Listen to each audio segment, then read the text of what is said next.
Meeting's called to order. Would you please join me in the Pledge of Allegiance in a moment of silence? Pledge allegiance to the flag of the United States of America, to the republic for which it stands, one nation, under God, indivisible.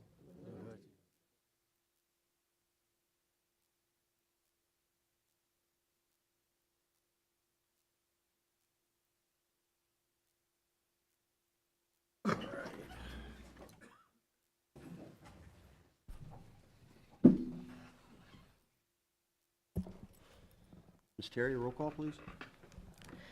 Mr. Brookhart. Mrs. Cooper. Here. Mr. Kroll. Dr. Gatachu. Here. Dr. Green. Here. Mr. Reichert. Here. Mr. Huron. Here. Mr. Vognetz. Here. Mr. Clauser. Here. The board would like to take action to approve the meeting minutes from March 14th. The board meeting as presented. All in favor? Aye. Aye. Opposed? We need to have a first and a second. We need a motion to do it. I motion to accept the. I second it. Okay. All in favor? Aye. Aye. Aye. Opposed? Thank you, Ms. Terry. You're welcome.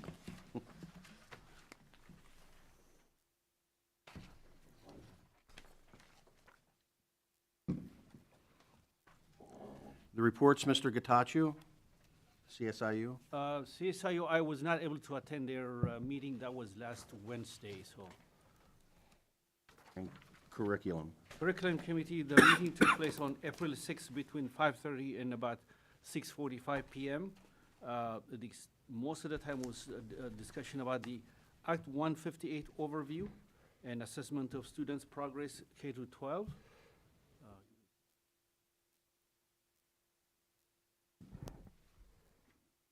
So Act 158, just to review, is the act signed into law in 2018, provides alternative to Pennsylvania statewide requirement of attaining proficiency on the 3 end-of-course keystone exams, Algebra 1, Literature, and Biology, for a student to achieve statewide graduation requirements.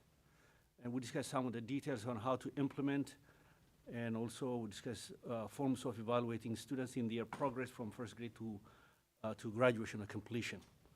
And like I said, we discussed the social studies and science in the Liberty Valley and professional development day, which was on April 8th, I believe, right? Right, and I think the next. Athletics. Mr. Vognetz. We went over the current status of the athletic fields. We also went over the status of the Athletic Hall of Fame. Winter 22 season update. Update on the prom planning, how that's going. Went over possibly the duties of the new athletic director position. Multi-sport participation. Went over ideas of making weight room usage equal. Also, we went over the swim team's achievements also.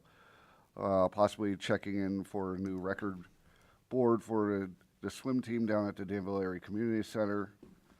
Drama club update for the guys and dolls performance. The sports co-op process of possibly co-oping for volleyball.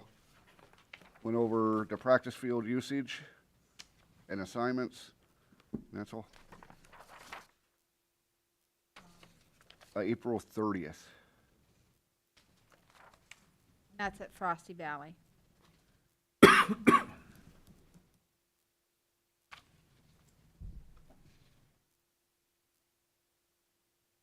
Finance, Mr. Gatachu. So Finance Committee, we had 2 meetings. One was on March 28th, and the last one was today between 5 and 6 p.m. Both of them were an extensive discussion about the 2022-2023 budget. Most of it will be discussed by Ms. Ely later on as part of the board's agenda. Thank you. Yes, sir. Thank you. Buildings and grounds, Mr. Reichert. Yes, we didn't have enough board members to have a meeting, so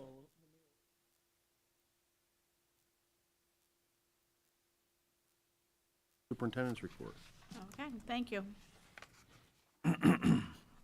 Enrollment-wise, we've lost a few students from last time. Jeff, do you want to advance, please? We went down by about 14 students district-wide from last month, and we're seeing it across the top. I have a chart, and Mrs. Ely will refer to this as well, but we are seeing across the years some decline in enrollment. If you look at the 12-13 year, we had a little over 2,300 students, and at this point, as of today, when I looked at numbers, we're just a little bit over 2,100 students. So in the past 10 years, we've lost a few hundred students. Projection does have us to continue in a decline. So over the course of the years, the last couple of years, we've looked at positions when there's been retirements or people resign, and sometimes we don't replace because we can work around that. Other times we do need to replace, but we always look at it before we move forward. And our cyber schools are fairly holding steady. The high school, we have the PMEA, which is the Pennsylvania Music Education Association. All-state festival was April 6th through 8th. We had 3 students representing us. Sarah Sharp was in choir. Unfortunately, I didn't get her picture, but we have Brianna Ross and Connor Appleman, who were an all-state band. So we are very proud of our students and what they do festivities. Up in the corner there, you'll see that 4GD, that's Forged Esports, and we want to thank to Dante and Southern Columbia. We made history on March 24th of 2022. It was our first scrimmage, and we had a good competitive gameplay. The kids look like they're having a blast. So we do have YouTube links that you can watch the game. We have a Forge Esports webpage that Mr. Ryan has created for us. So it's really exciting, and we'll get that posted as far as the link as well.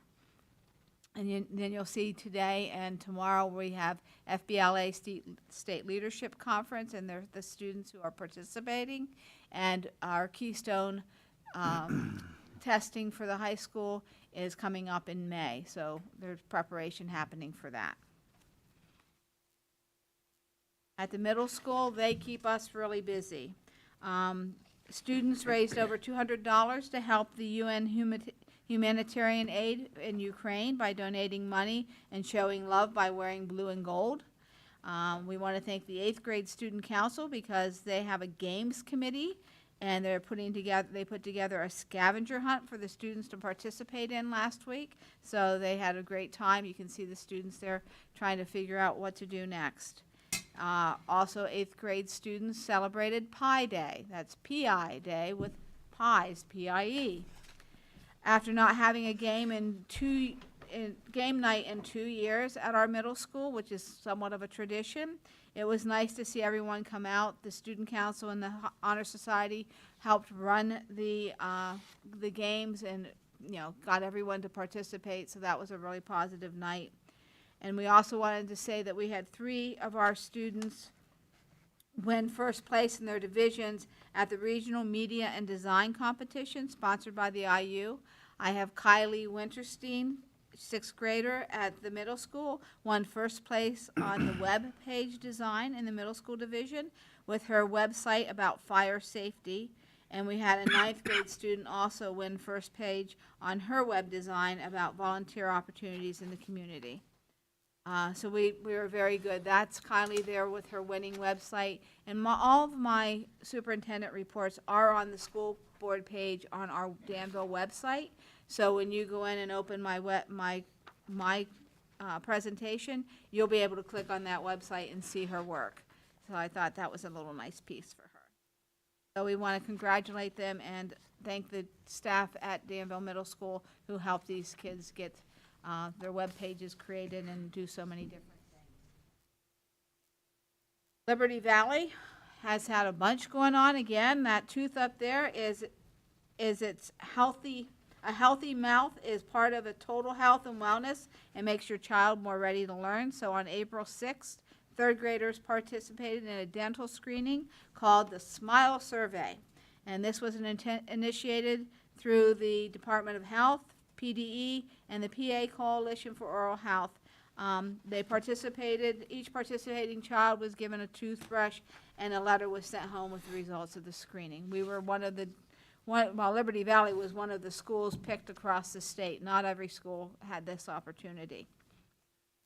The center picture you're looking at is a painting that was done by students, fifth grade students last year, that is going to be placed in the bubblegum machine and artwork exchange gallery. So that's kind of exciting as well. You're looking at our Connects winners, second place with their Super Semi. I had more information about that in the last board minutes. And then the concerts are listed. Tomorrow night is third grade, Wednesday night is fourth grade, and then fifth grade's in May. And all the doors open at 6 o'clock, but the concert starts at 6:30. Primary school, we have a group called Kids Run the Nation that has been started by Mrs. Bartholomew and several of the other staff at the primary school.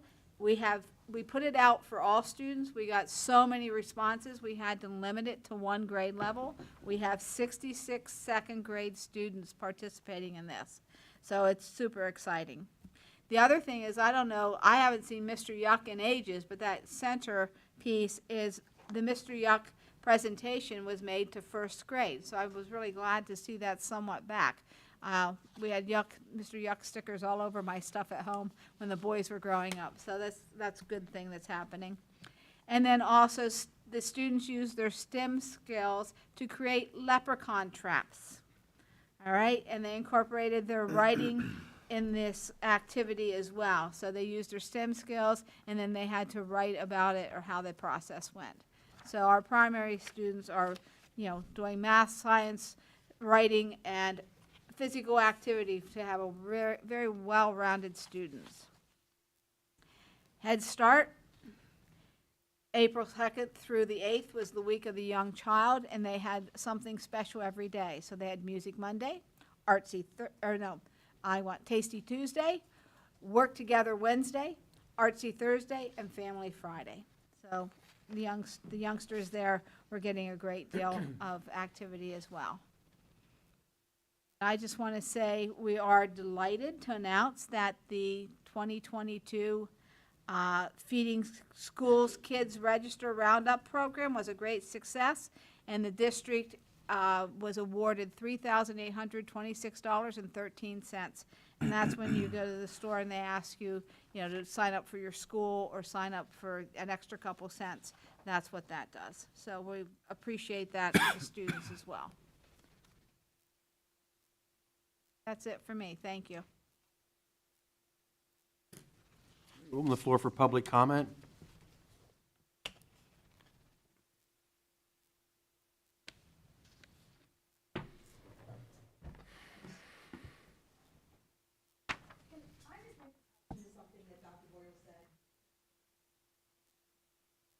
Ma'am, could you come up and speak, please?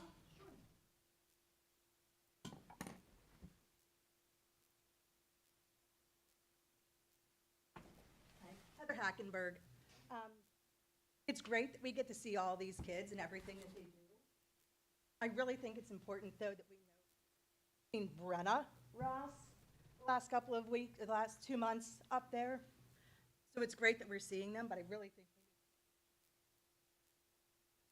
so that if people see them after that, not calling them the wrong names. I just want Thank you.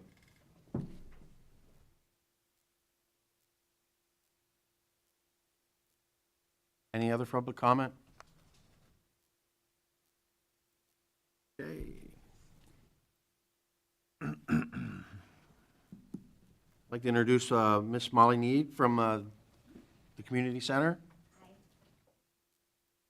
Best to use this, I'm short. Good evening, everyone. My name is Molly Need. I serve as the Executive Director at the Danville Community Center. My colleague Heather Laba is with me this evening. She's our Director of Operations. I'd like to thank the board for inviting us tonight and just thank you for your service. And I'd love to thank Dr. Boyle and Dr. Bickhart for the time they've put in to make this partnership a reality. So we're really excited about it. So just want to share that we're so happy to be your neighbors here in the Danville community, about serving the community together. So our mission at the Danville Area Community Center is to serve the community through wellness. So often when we think about the Danville Area Community Center, we think about physical wellness, recreation, and we really want to just expand that.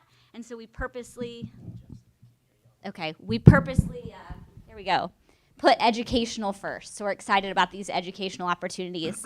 And Mr. Ryan, we could go to the next screen. So our first area where we're looking to partner is in our summer camp. And so in the summers at the Danville Community Center, we offer a summer day camp almost every single day that the school district is open as a service to families in the community that need a place for their children to be, with great activities like swimming lessons and free swimming and games and crafts. But we reached out to the district knowing that the district has money for COVID learning loss to think about how we could be a partner. So the district has summer programs that reach a group of students here in Danville to help with learning loss, but we have about 100 Danville K-5 students that come through our program.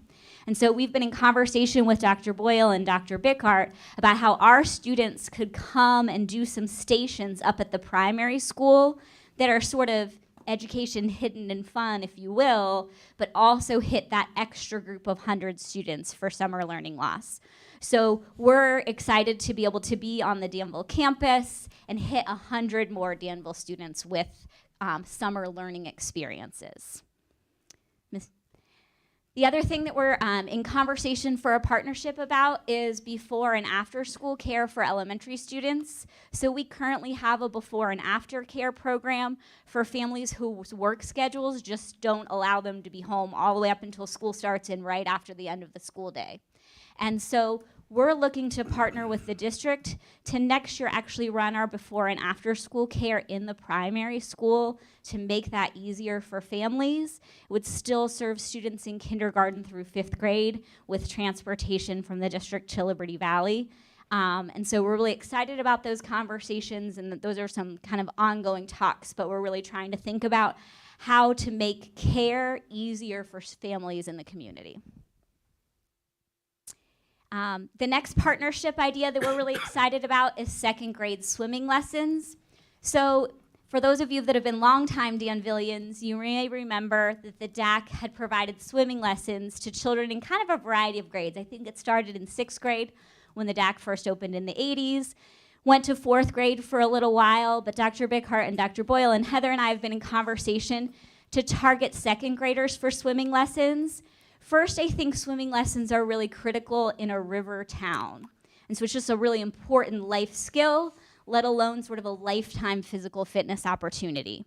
2nd grade seems to be that sweet spot with very easy transportation, first of all, from the primary school, but old enough to change themselves in a locker room, but young enough to really benefit still from having swimming lessons.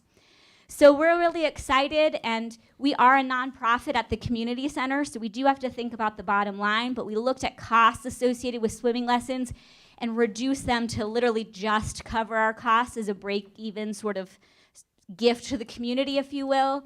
And it came out to a $10,000 cost for swimming lessons. We have a very gracious community family that is willing to cut that cost in half and make it just a $5,000 cost to the school district. So really appreciative to that community donor. The next thing we've been talking about is student-athlete partnerships. So Dr. Boyle has shared that there's some overcrowding in the weight room, and the district is looking at sort of how to have equity with teams, and we just wanted to name that we're willing to be a part of that solution if some athletes would want to come and use our facilities. So I've shared with Dr. Boyle sort of a reduced student-athlete fee that maybe some booster clubs would like to pay for, and so she's going to be bringing that information to the athletic committee and deciding what that should look like, but just wanted to share that we want to be a partner in that solution. We are really proud at the DAC to be the home of the Danville School District swimming and diving team. Our girls swim team were district champions again this year, with many of them going on to states. We had one of the young men went on to states for diving. So proud to continue to be home to the swimming and diving team, and excited to do that again for next school year. Also, for the first time, we're going to be having some co-op students from the high school come and work with Heather and with myself at the community center. So excited about that possibility. I've been working with Mrs. Young, who runs that program at the high school, and there aren't a lot of opportunities right now in sort of business and marketing in those fields for high school students, so we're excited to be able to provide that opportunity. And we already have 3 young people signed up to do that with us for next school year, so really excited about that. And I've been in conversations with Mrs. Wenrick about ways that we can support special education students. So we currently have special education students that come for swimming at the DAC on Fridays. We're going to continue that partnership, and we just love having them. And Alyssa and I have just been in conversations about opportunities for work placements for some students in life skills. There's a group of students that have a coffee cart, and they take that around and sell it to teachers, and we're talking about having a day a week that they could come and do that at the community center. So I certainly hope that Alyssa knows, and I think that she does, that we're open to sort of any creative solutions for special ed students. And I just wanted to share, and I really appreciate the district getting word out too, that we have increased some of our membership rates in some areas just with cost of gas going up and life going up, cost of life going up lately. But we've kept our DAC student membership at just $10 a month. And so we have so many middle school kids that come in after school, and we're just very happy to be a home to Danville students.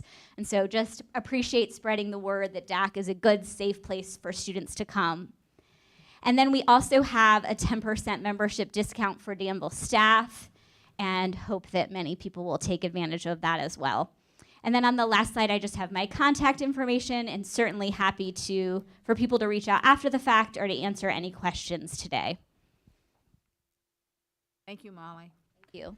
The swim for second grade is on tonight's agenda, and we probably will want to. We have a question now. Go ahead, Ricky. Okay, and we'll probably be looking, we need to discuss if we are in agreement to have the before and after school program, because their board, I got notice on Friday, I think it was, that their board is interested to make sure that we are interested in having them here, because otherwise they have to spend money to get it started, and they don't want to spend money that they're not going to be able to use. So that would be another piece. If somebody would want to add that to the agenda, that would be helpful. President, so since it's on the agenda, I will actually commit here and now to either raising the additional $5,000 from Geisinger and the physicians that work here, and I will personally cover the difference. Well, so I will that's very commit the money gracious. to cover the other half, so the school doesn't, and so we don't have to worry about that. So I'll figure that out. I'll either fundraise among my department, or anything that I can't cover through that, I will find a way to personally cover. So the kids have this opportunity. Thank you so much, and just on behalf of the community of Danville, thank you. I think Thank you for what you're doing. It's I extraordinary. certainly feel like it's really important for students to get this, so thank you. Thanks, Dr. Ian. No problem. Oh, I'll be hitting up Geisinger leadership. I fully intend on not spending my own money unless I have to. So don't thank me too much. We can talk later. We're a nonprofit, so I've got other ideas too. we should have that discussion. And I'm glad this public, because I'm sure they'll love the fact that I'm saying this right now. Exactly. Well, thank you, Dr. Green, and thank you all for your service. So appreciate it, and we're just so happy to be your neighbor and your partner. It's been great, Molly. Thank you.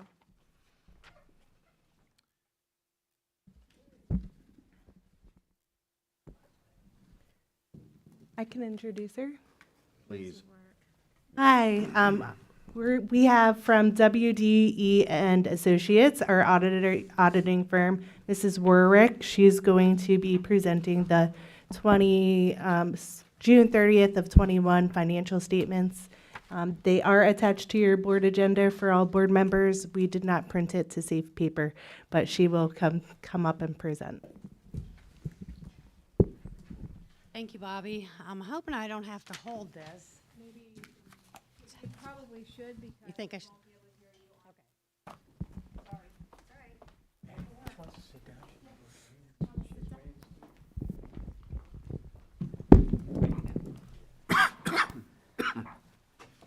Good evening. My name's Lisa Wyrick, and I am representing Wagner, Dries, Elsesser and Associates. We performed the June 30th of 21 financial statement audit for the district. I'll go over the basic outline of the financial report and then some brief highlights. Hopefully you've had an opportunity to review the report, and if you have any questions after this meeting, you can contact Bobby for my contact information, and I'd be happy to answer any questions you have. The first item in the report is the independent auditor's report. That's on pages 1 through 3. I'll read our opinion of the financial statements.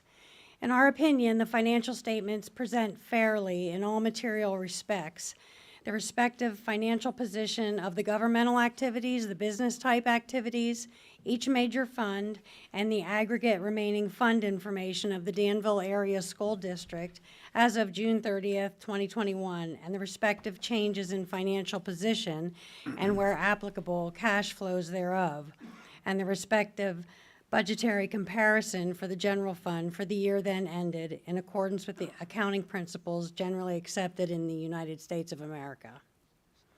The next piece in the financial report is the management discussion and analysis. That's on pages 4 through 14. This is required by Governmental Accounting Standards Board, and it is management's analysis of the school district's activities for the year. The actual financial statements are in pages 15 through 24. I'll not go into a lot of detail, and we'll talk about some financial highlights near the end. The statements are followed by the notes to the financial statements. They're on pages 25 through 63. They're an integral part of the financial statements, and they describe the school district's significant accounting policies and additional details of the district's assets, liabilities, pension plan, other district items not presented on the face of the financial statements. When you're reviewing the financial statements, it's important to look at the notes. It'll help put things in perspective and answer a lot of questions. Following the notes to the financial statements is required supplementary information. This is information that's required by the Governmental Accounting Standards Board, and in your case, it includes information about the pension and OPEB plans. You can also find additional information on the pension and OPEB plans in the notes. I believe it's notes 7 and 8 of the financial statements.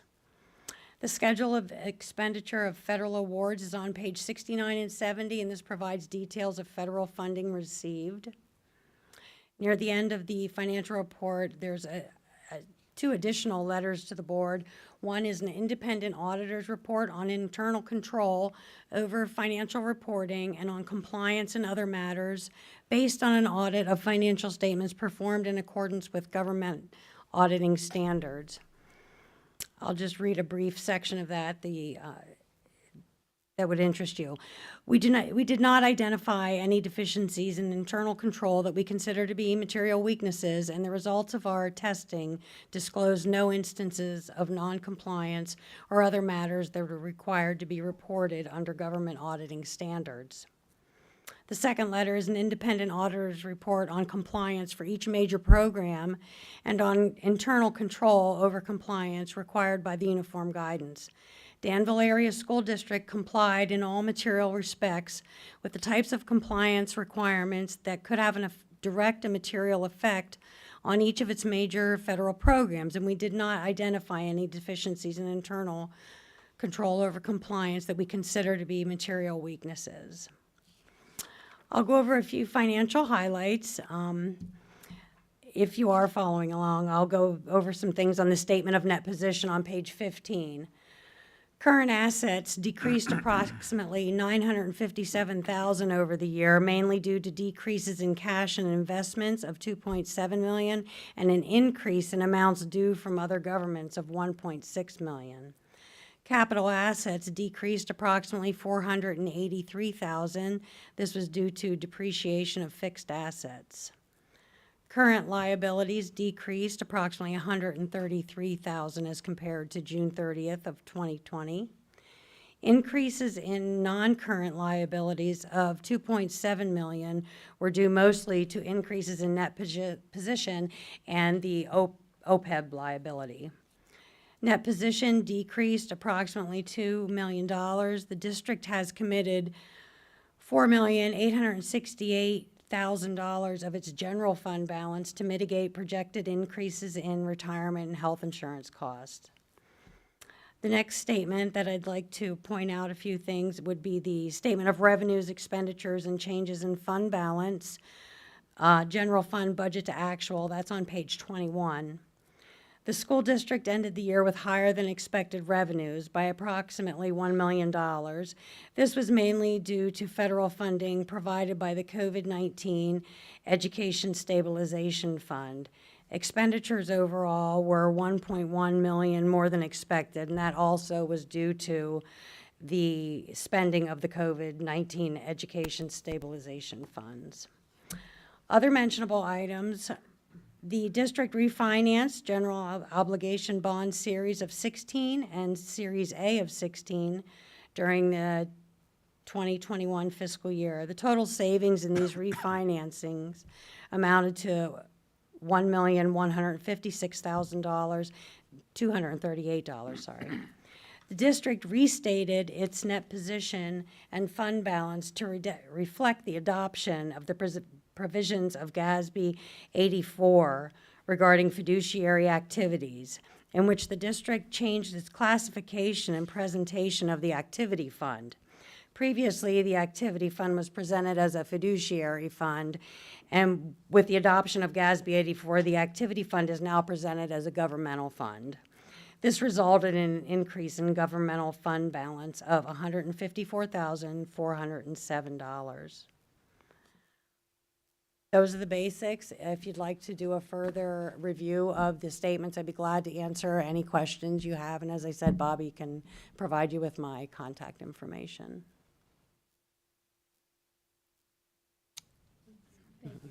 Thank you.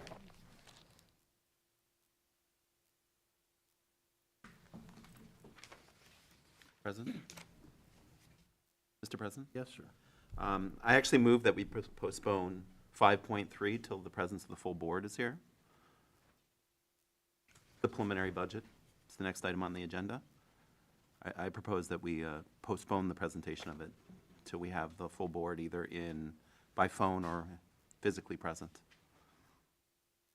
I feel that it's too important to have members of the board who will be voting on this miss the presentation. I just want to put out there is an Act 1 timeline that we do have to follow. It requires 10 days requirement for advertising and then 20 days for public inspection, so that's 30 days.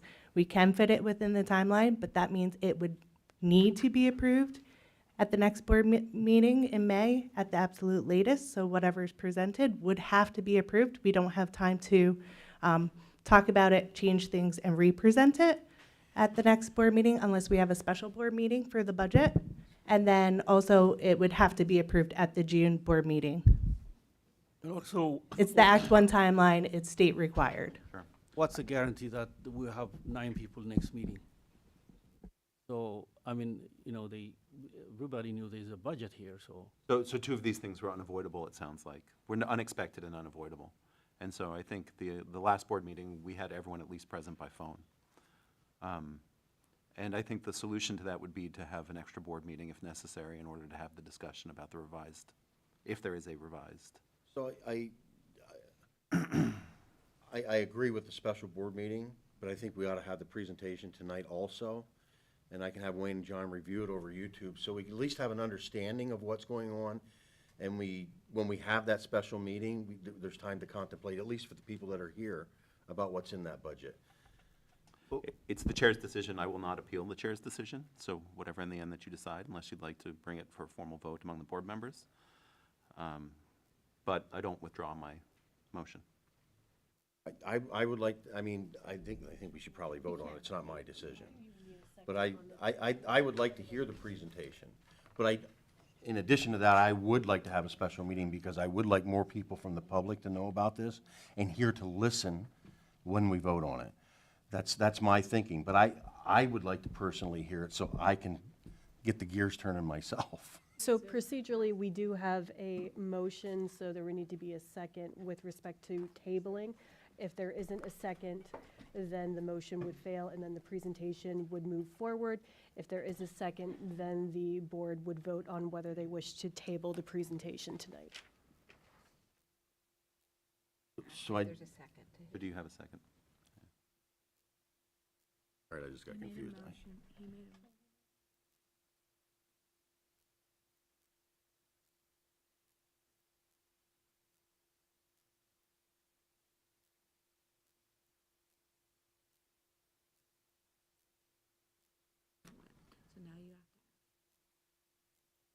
Okay, I get it, okay, thank If we you. table it, can we still hear the presentation? Because that's what he's asking you to do. I don't want to even hear it. Oh, And then vote on it later. So what I'm motioning is that we table hearing the presentation until there is the presence of the full board. And that has some, by the sound of it, some implications long-term, but I don't think they're unsolvable. And I think the solution would be if we need to have a special meeting after we amend the presentation, amend the budget itself, which I have a suspicion that some people are going to be interested in doing so, that we have an extra meeting if necessary.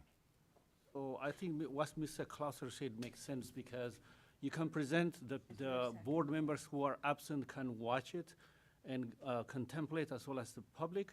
And the next meeting, nothing would be a surprise. So everybody, the public as well as the board members are aware of what the content of this presentation is, and then it's much easier to vote. They don't have to be here in person. They can replay the YouTube video. The difficulty is they can't ask questions. And that's Oh, one they of can, my they can concerns. email them, right? They can ask the Email or questions call us. and There's value in the questions being asked in public, I think. also, I mean, on a special meeting, they can ask the questions. Sure, okay. Uh, I mean, there's, But we also run the risk of a special meeting then puts that, those of us that can't make that special meeting, then how do you address that? We can't table that meeting. yep, I acknowledge that's a possibility. So, I think we're Dr. here to Green- conduct our business, and those that, I mean, So let me ask one question, Bobby. When should we have the latest meeting we have, which? I'm just sorry. let me, Dr. Green made a motion to table Yes. until the next board meeting. Does anybody want to second that? I think he made the table for to call a special Okay. board meeting. Does anybody want to second? no, he's looking to table No, Tabling. no, Item on it said the the agenda. table So we don't hear it 5.3. tonight. Right, table 5.3 for tonight until we call a special board meeting for. So no, just till the presence of the board the full presence of the board can actually hear it. That can be at a special board meeting if you want. Mr. President, may I speak? I just want to clarify something. Okay, sorry. This is a proposed preliminary budget, so if approved today, we have until the final budget is approved to make changes. So this is a proposed budget, so if something is in there that would like to be changed, that change can still be made after it's approved tonight and posted for the public, so the public can have time to review it as well. So I just want to clarify. I understand. Bobby, so what's the meaning of the vote today? Is it to move it to? Per Act 1 timeline, we need to vote and approve a Preliminary. proposed budget so I can then advertise and make it available for public inspection. So So- if you do not vote on it tonight, I cannot make it public. But we can make it public if we do call a special meeting after the special meeting. So I'm just So- clarifying what what you're voting on tonight. So tonight's vote is not a final vote, it's a Correct. preliminary vote to move it to the next level. Correct. And we So can still this- make changes between this budget and the final budget.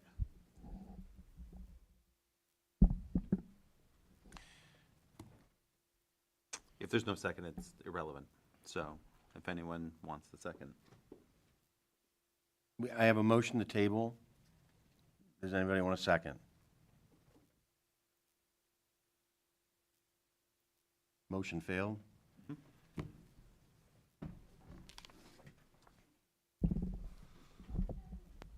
Okay, so I think I'm up now. Sorry about that. All right. So I'm just going to review a little bit of the summary of the 2022-2023 proposed budget. We have been discussing this in Finance Committee since, well, the new board members came on in January. And in your packet tonight, you have a printed copy, but it's also attached to your agenda, the proposed budget that is on the board agenda, which is the PDE proposed budget for public inspection, is on the board agenda, and you can view it online. And then I also have a very detailed budget that is created that you can look at also online and then in your packet tonight for the board members. Okay, can you switch?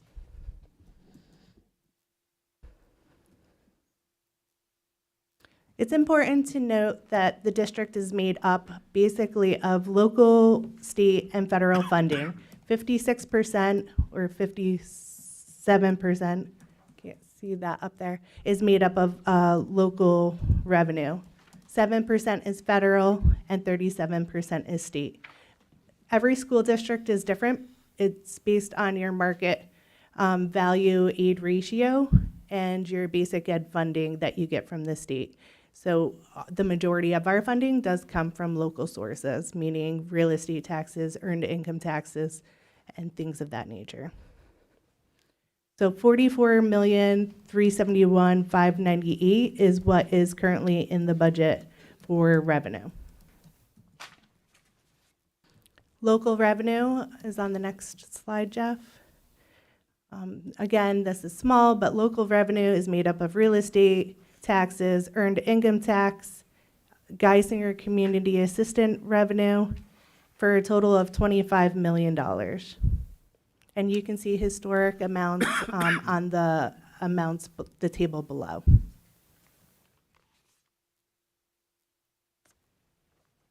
So in this budget currently is the 2022-2023 Act 1 index increase of 4%. That's currently what is in the budget, is an increase of 4%. If you look at historically, we raised taxes last year for 3.5%. That went directly to the general fund to help cover costs for salary and benefits increases.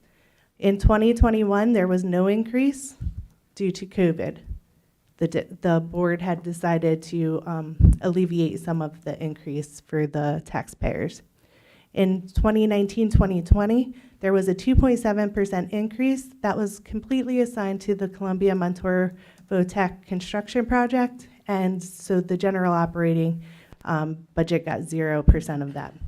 The 18-19, there was 0% increase, 17-18, 0%, 16-17, 0%, 15-16, 1%, and the Act 1 index was 1.9%.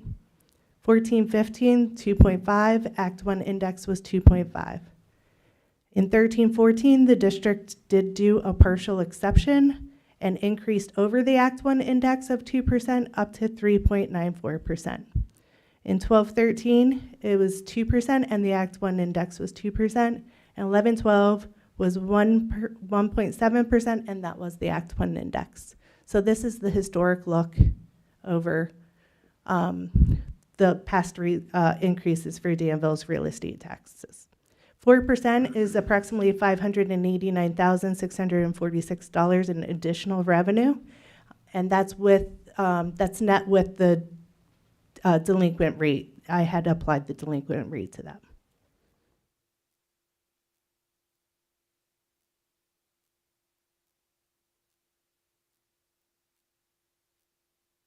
Sorry, I'm trying to go over my screen so I can see the numbers. Montour County average county assessed value is $150,560. That's the county assessed value. We are multi county taxes, so there is an equalization process that happens. So that $150,560 is the average. That means that includes a $7 million business for taxes and a $100,000 home for taxes. So the average is 150 over all of the properties in real estate. Through the equalization calculation, and I won't go through that step by step, but 150,560, the average, the tax bill would be $1,829.03. The prior year was $1,762.41, which is an increase of $66.62 annually for the average of all properties. Northumberland County is calculated the same way through the equalization process. 30,288 is the average assessed value, county assessed value through the equalization calculation. That equates to $1,879.46 in real estate taxes. The prior year was $1,750.26 for the same property amount, which is an increase of $129.20 annually.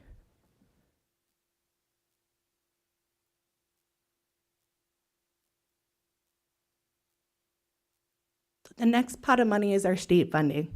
That includes basic ed funding, our Social Security reimbursement from the state. It includes our school district transportation subsidy and our special ed funding.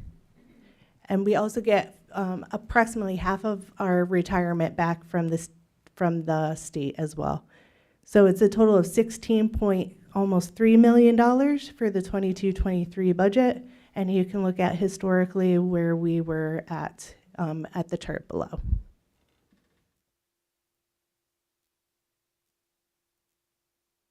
The next piece is federal funding. Head Start is federally funded, so that is the $1.1 million. Then we have Title I, Title II, Title III, Title IV, ESSER III, ESSER Learning Loss Summer Program and After School Program, and then the medical assistance for a total of almost $3 million. And you can look at historically what we've spent in federal funding. As you can see in the 21-22 year, it was up to $4.2 million. That is the majority of our ESSER III funds that we are supplanting into our budget.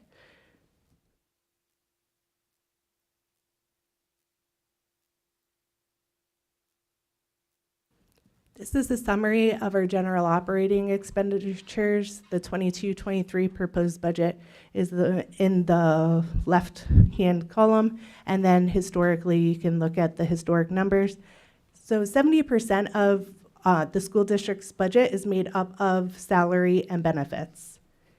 So when you look at even debt service, transportation, 70% is made up of salary and benefits. To make any impact, that's where the change would have to be made, is salary and benefits. So you can go down through. In the 500 series or other purchase services, that's where your transportation is, that's where your outside cyber school tuition would be, and things of that nature would be in that category. So the total expenditures are $46.1 million.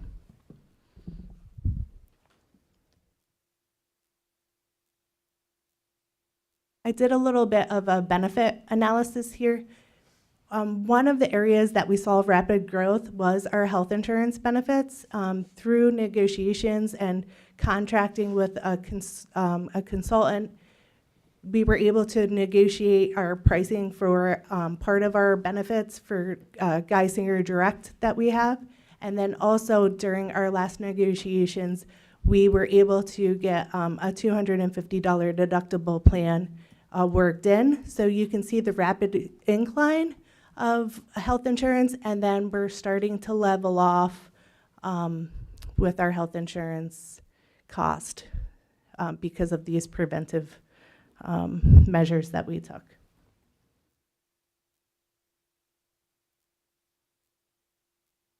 All right, so the overall. So the revenue is at 44.3 million.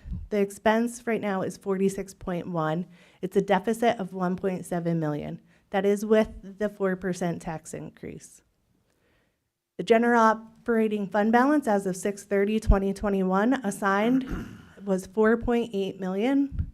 Unassigned, 2.5 million. Total general operating is 7.3 million. So we're projecting to break even for the current operating expense, 21-22, with the use of ESSER 3 funds. There's a 20% calculation in the lower left-hand column. So 20% is the goal of the board for 20% of the revenue. And in 2021, our revenue was 43.2 million. So 20% to keep in our general operating fund balance was 8.6 million. We are under that. We do have a fund balance in our capital reserve as well, but that capital reserve must be used for construction and debt service payments only.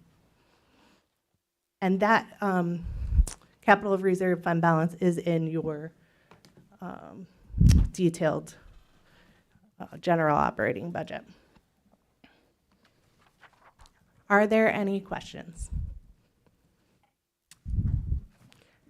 You all have very detailed budget analysis projections. The Finance Committee went in length and reviewed it line by line.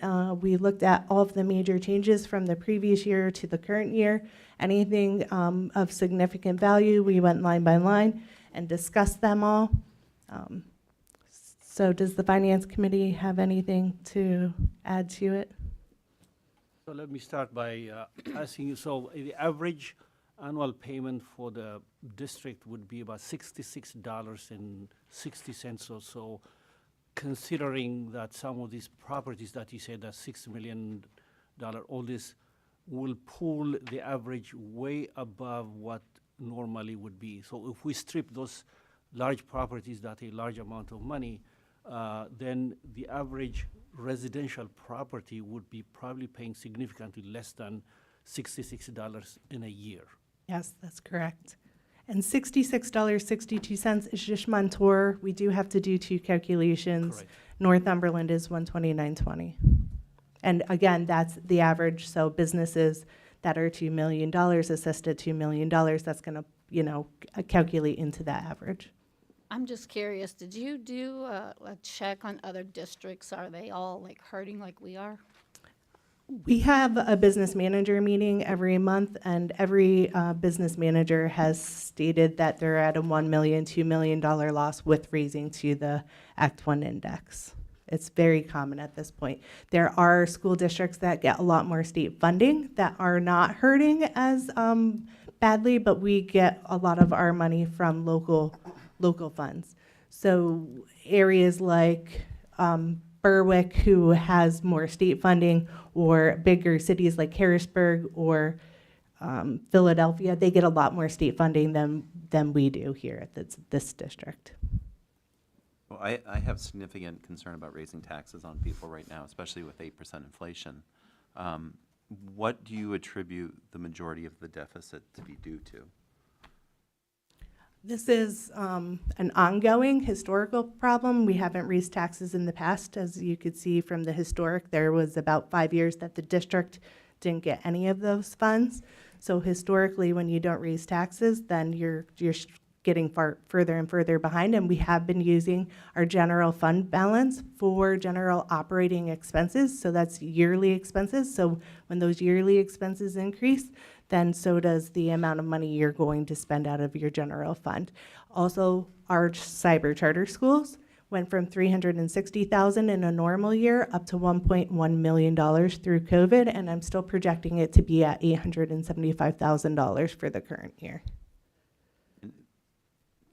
Go on Ms. Cooper's question. Is it sort of standard practice for districts to raise the taxes every year?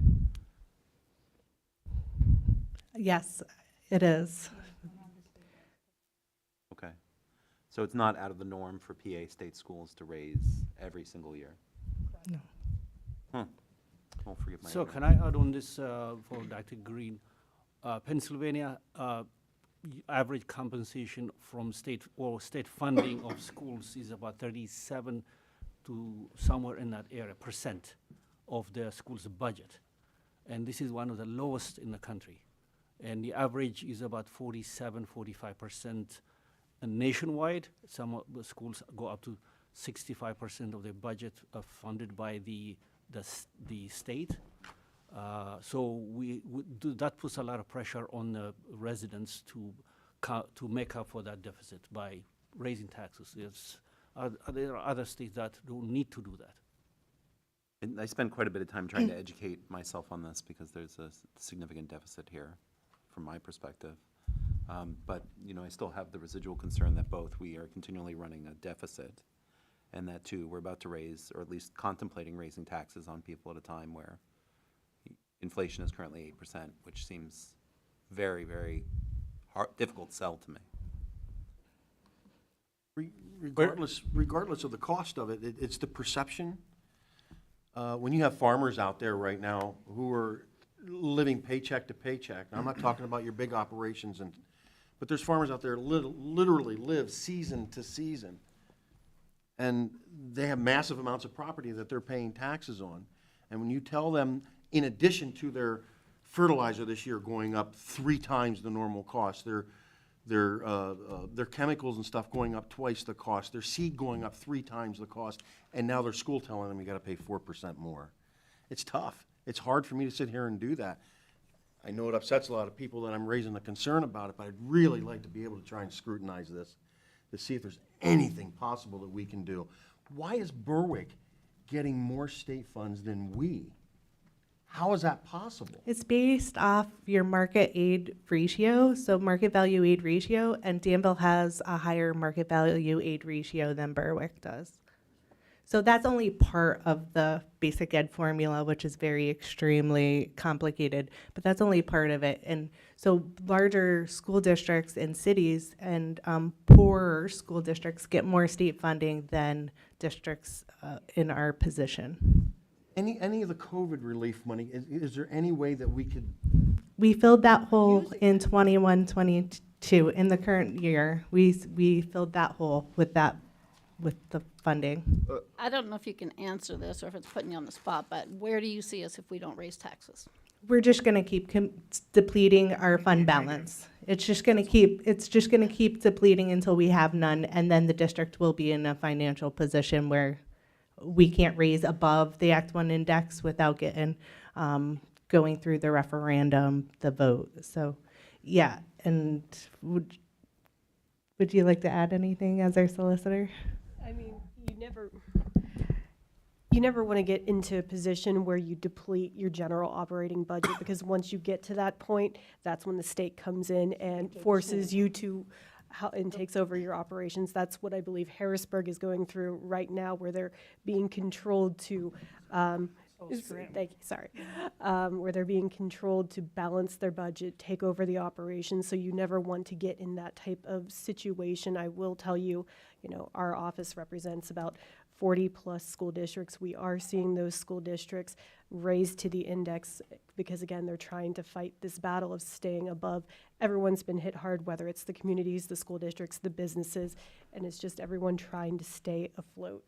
So, I mean, looking at your budget, Bobby's presented the numbers. You can see even with the 4% increase, you're looking at a 1.7. So without that, you're looking at a 2.5. So that's not a good position to be in moving into the next year.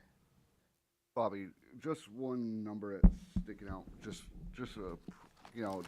overviewing this. Yeah. Page 16, line item number 183. You have budgeted for $38,000 this year for sports games workers, and there was nothing budgeted last year?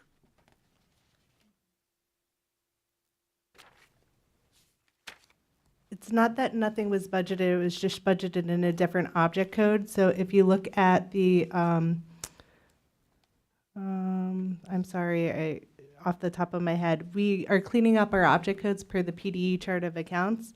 So it's not that it wasn't budgeted. We always have sports game workers. It was just budgeted in a different object code. And off the top of my head, I don't know what the object code it was that we paid from, but I will look at that and get back to you.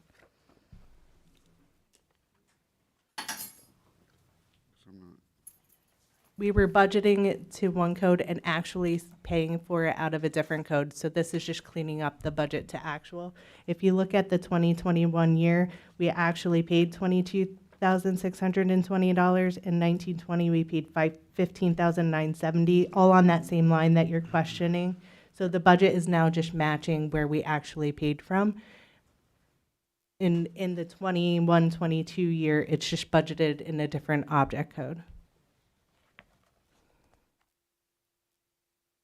I would actually feel a lot better about voting for this as things move forward if I knew that this would fix the ongoing deficit. And my concern here currently is that we're going to raise taxes this year, but yet continue to behave in the same manner and have a deficit and be looking at doing this every year, sort of irrespective of how much money we raise in each individual year. And I don't know what the solution to that is, because I certainly am not the expert.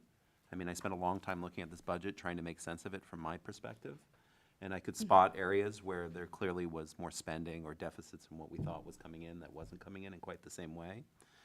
But I really think both the board and the administration that we need to sort of think very deeply about how to prevent this from happening moving forward. I'm not worried about raising taxes on someone like me, but I have significant concerns of raising taxes on my neighbor. To echo what the president has said, it bothers me deeply that the farmers around me struggling will have to pay additional, even if it's small amounts. So I think, I don't know, once again, I'll admit my ignorance fully that I don't know what the solution is here, but I really do think that we need to do sort of a deep dive and think deeply about how to prevent ourselves from continuing to run a deficit. And I think it's hard for me to vote for it in good conscience without that.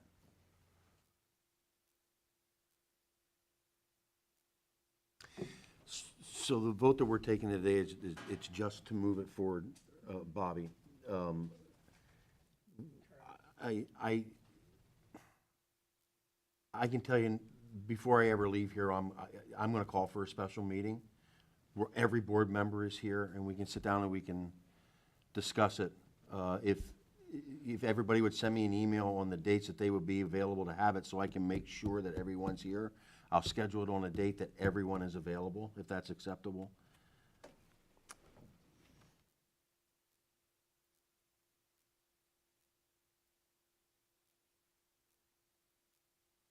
Voting for it tonight does not finalize it. It is preliminary. That's all it does. So that Let's you move know forward. that. And it's so we can move forward and post it so the public can see it, which I think is one of the things that this board is most concerned about. So, you know, that way it's posted for 30 days. We have time to do it, and then we have time to really look at it and do that deep dive and have people make recommendations of how to change things. Maybe I said that so that you guys, I didn't say that I wasn't going to vote for it to move No, it forward I just tonight. wanted to I be do plan clear. on doing that. But I would definitely like to give this more thought. I would definitely like to have all the board members here. I would definitely like to have this room filled with people from the community. It's, okay, it's only a couple of dollars to some, it's a lot to others, and I need their input. I mean, I'm a little bit passionate about this because I see what some of these people are going through out there right now. My neighbors and stuff they're struggling. I actually feel bad because I've been blessed. And I really want their input, and I really want this board to dig deep into it. And it's kind of like Dr. Green had said over there, if we're going to do this, and if we have to do this, let's do it so it brings us out of that pattern that we've been in. Because I would feel a lot better if I had to do this than take the knock on the head this year. Let's fix it for next year too. You know what I mean? I will say 1 year of raises, tax raises are not going to fix our problem of 1.7. Salary increases are 3%. That just teachers alone salary increase, and then Act 93 are are over the Act 1 index of $589,000 that we receive. That doesn't include benefit increases that go along with that with PSERS. But if it's going to require a multi-year plan to not have a deficit spending, I'd like to know what our multi-year plan is to prevent us from having to do this repeatedly. And if we end up having to raise for more than 1 year moving forward, that we can prepare the public for them and make it clear why we're doing it and what the end point of doing it is. And of course, there's unexpected things that are going to come along, expenses. I mean, who expected COVID, right? Among other things. But I feel like I need to be, in order to vote for these things in good conscience personally, I need to know that there's a plan to solve that deficit long term. And if I'm going to ask the community to make a sacrifice, even though it's for good reasons on the kids' behalf and for the teachers, I need to be able to say to them with complete transparency, this is the final endpoint and this is where we're going. And this is how we're going to fix the problem instead of just slapping another Band-Aid on it and having to raise taxes over and over and over again. I think we have to also think about if we don't raise them, then what's the long-term effect of that? So. Can we move on?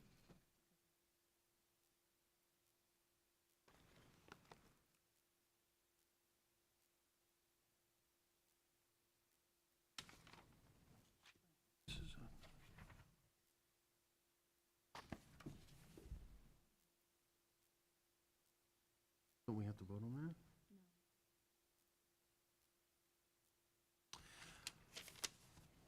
that? And, okay, the next is the parent communication survey. Dr. Boyle? Thank you. All right, I had sent out the parent communication survey in March, actually, and left it up for about 2 weeks, and recently reviewed everything. So we had 486 respondents. You can keep going, Mr. Ryan. We had mostly parents involved with this, just very few staff members, and then we had a couple students who completed it, which I thought was pretty good, and a couple community members. The schools are pretty much equally represented, so I was pleased to see that as well, which means parents from across the district took interest and went ahead and looked at this, and you know, the same with the grades. They're fairly equally represented as well. Next, Mr. Ryan. You can see that's the grades that they were across the grades. So you can see that's a fair representation of every grade as well. So it's not mostly, oftentimes I'll do these and we'll get mostly elementary. So I was pleased to see that it went across the entire district. So one of the first questions was, which of the following ways do you prefer to receive or access information about the school and the district? Well, most were email, text were the primary ways of wanting to receive things. And we do put it out when we put it out on the robocall with text, email, the app, and then we put it on Facebook and website. And on occasion, I'll use the phone if it's something that needs to be gotten out there quickly. How satisfied are you with the district communications? And 3 is satisfied, not satisfied. You know, they were neutral on that as far as number 3. So if you look at 3, 4, and 5, 85.59% of the people surveyed or completed the survey actually are satisfied or very satisfied. So I look at that and I think we must be doing okay because people are not having issues with it. Just a small percentage were not satisfied. Again, that was district level. This one is school level. And this is a little bit different. We had a few more that were less satisfied, but overall we had almost 84% that were satisfied. And so we'd ask them how to characterize the frequency of the communication that we're doing. Was it sufficient? Was it just enough? Or was it too much? And for the most part, they were saying that it was just enough. If you look at number 3, 56%. Now, number 4 and 5, we're saying it's a little too much. and 1 and 2 is it really wasn't frequent enough. So you can see right there in the median, it is sufficient, and people were fairly satisfied with that as well, that it's just pretty much enough. Some of them felt that it was a little too frequent, but not too many felt that it wasn't frequent enough. What I did with the next few slides was the school board meetings. What I did is I put in the actual number of meetings that were held in the past 12 months. And I don't have that number. I think it was 24 for this. But the average number that the people that answered, and all 486 answered this, the average number was 2 meetings. So there would be several that had none, some that had more, but the average number across that grouping was just 2 meetings that they attended in person.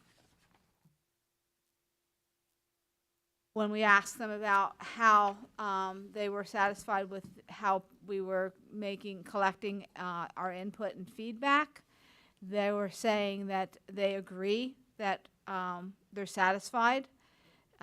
They strongly agree, so we had quite a few that would neither agree to disagree, so you're looking at about 80+% there as well that were satisfied with how we're providing and collecting information.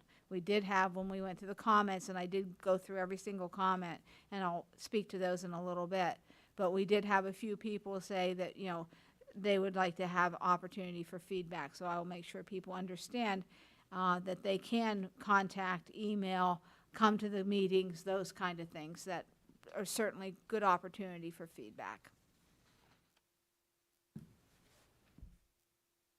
So approximately how many school board meetings did you attend via Zoom?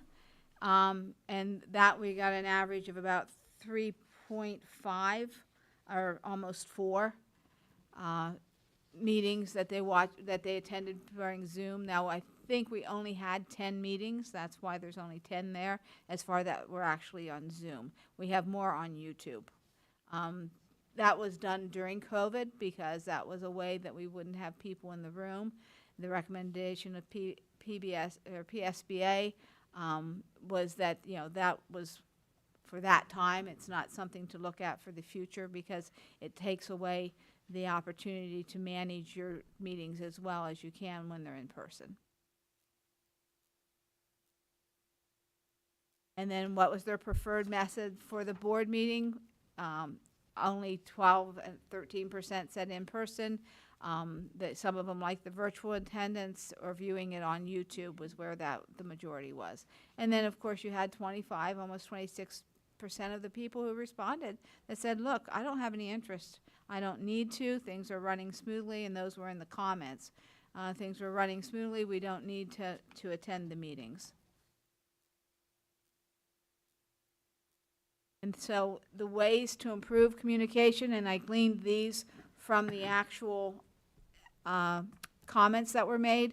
There were 174 comments, but several of those were no, not applicable. So there were about 135, I think 138 that actually had comments. So from the majority, some of them said about our social media that there's groups out there that we should have more control of because people are making all these comments on these things. What I need everyone here to understand is you'll have your homeschool associations, some of your booster clubs, some of your coaches, other people will make actual web pages, Facebook pages, whatever, Twitter accounts. We can't control any of those. They are not school sanctioned. And we've asked them not to put DASD, not to use our logo, because they are not school-sponsored things that we control. We don't have any ability to control them, and I certainly am not a member of every single one of those groups because that would be overwhelming. So we need to ask them again, I guess, to do that. But I want people to understand that that's not something that we control. Another thing that they talked about was, and several people said this, that we need to have one system, okay? Because teachers will use Remind in these various systems, and like Molly has 3 children in the district. She has, I don't know, 12, 14 teachers that she deals with, and they could all have, well, not all have a different app, but they could be using as many as 4 or 5 different apps. So what we have talked about, Dr. Bickhart and I have talked about it, and we've talked to people about it. We need to create one system and say, this is what you'll use, and notify the teachers that that's what they're going to have to switch to. And what I'm going to do with that is put a survey out to the teachers to say, which do you use? And find out what's most commonly used, and then switch to that system. The other thing, the complaint we've heard over and over is that they would like to be able to have multiple phone numbers for notices. That is not possible. We have tried to work through that with Sapphire and our SIS system, because it does not accommodate for more than one. It rings out to one, it leaves the message, and that's all it does. It won't keep calling back, and it won't call future. So if you would, Jeff, would you click on the DASD app there, please? What my recommendation to all families is for you, I didn't go to where I wanted it to go. You want to get the page for me? It might be on, yeah, you do that, I appreciate it. We have on our website, and you can see it's under the parents, it's district app, and we have a mobile app that every time I put anything out, it's on that app. So the parents, if there's a two-family situation or a two-home situation, they would be able to both get it on this app. And maybe one of them would get the phone call, but at least they would have this. And so once they go to that, it will come up on that for them. But that's something that, you know, that was we did that 2 years ago, maybe 3 now, to try and resolve that issue. So that's been there for a little while, and a lot of people use it. But I want to remind the public that that is the best way for you to be able to have multiple ways to find out, or multiple phone numbers applied.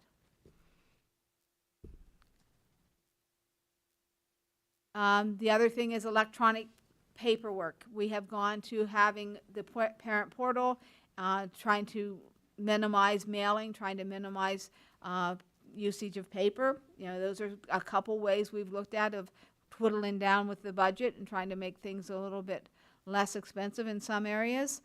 But parents know, and we had put that out when we mailed anything about this, that if they don't want to have it electronically, if they don't want to have to print it themselves, they have to just notify the building office, send an email to the building, and or call the building office and request that the items are mailed to them. And we will mail them to the homes, to those that make that special request. We're just trying to minimize what it costs the district to do that. Another area was the lot of comments about the website. We've worked on the website and made improvements, and we just continue to assess that on a regular basis. We put things out there, we look at it. If you go to other websites, you know, people might say, oh, theirs is easier, but they may not be going in looking for something specific like they are ours. We do know that's an area that we can improve, and we definitely will continue to make adjustments as we see fit. The other thing they said that they were like, sometimes one comment was that the messages are so abrupt, they're almost rude. Well, I want people to understand that we have a limited number of characters for the text and other postings. I can do a little bit more with the apps, but you know, it's very limited what you can say. And so I try and make it as succinct as possible, but get the message out there so that it's clear. And one more area was school level communication, because across the school buildings, there's different, people do things differently.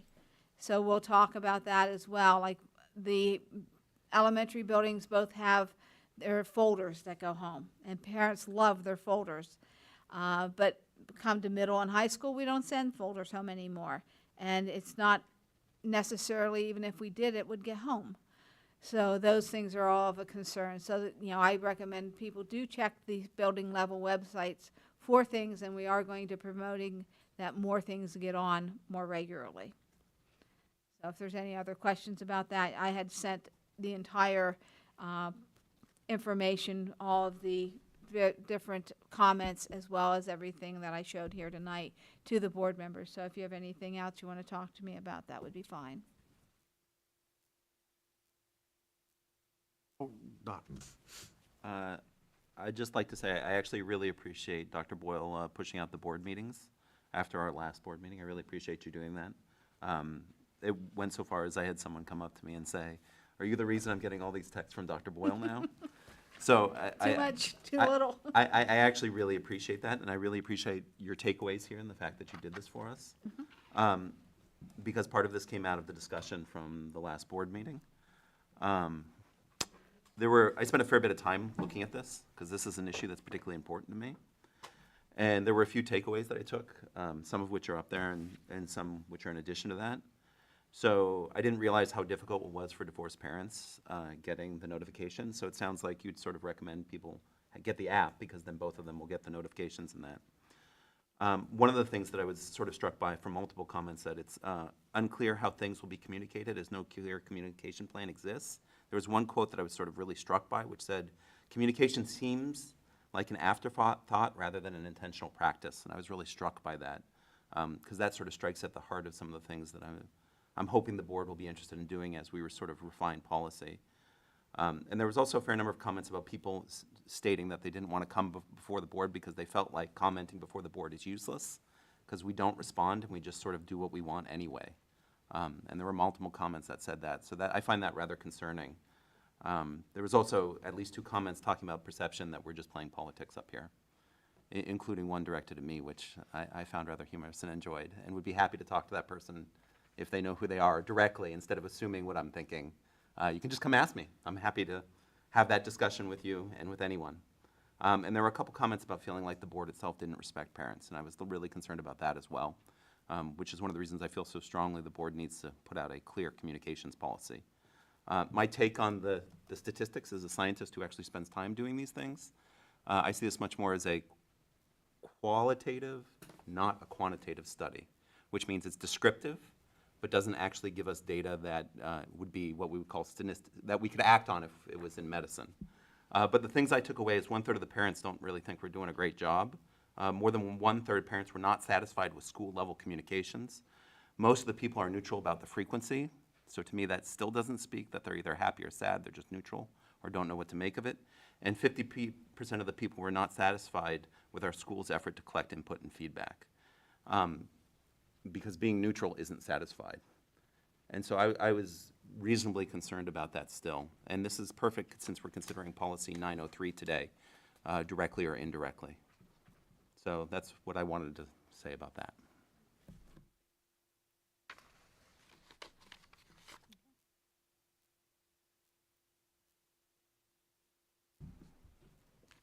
Would anyone like to remove any of the items from the consent agenda? I feel like I'm talking a lot, but I would propose that moving forward that we don't have any policies sitting under the consent agenda, seeing as how it's the board's purview to discuss policies, that we should seriously consider at least having them open to discussion instead of having to individually remove them each and every time. I don't feel necessary to pull some of the individual policies out as they currently stand, but I would certainly think that we should really think about, since one of our main jobs is to create the policies, that we shouldn't just pass over them for transparency's sake, and that we should actually have an active discussion, even if it's that we all have looked at it and agreed on it. So you're suggesting what?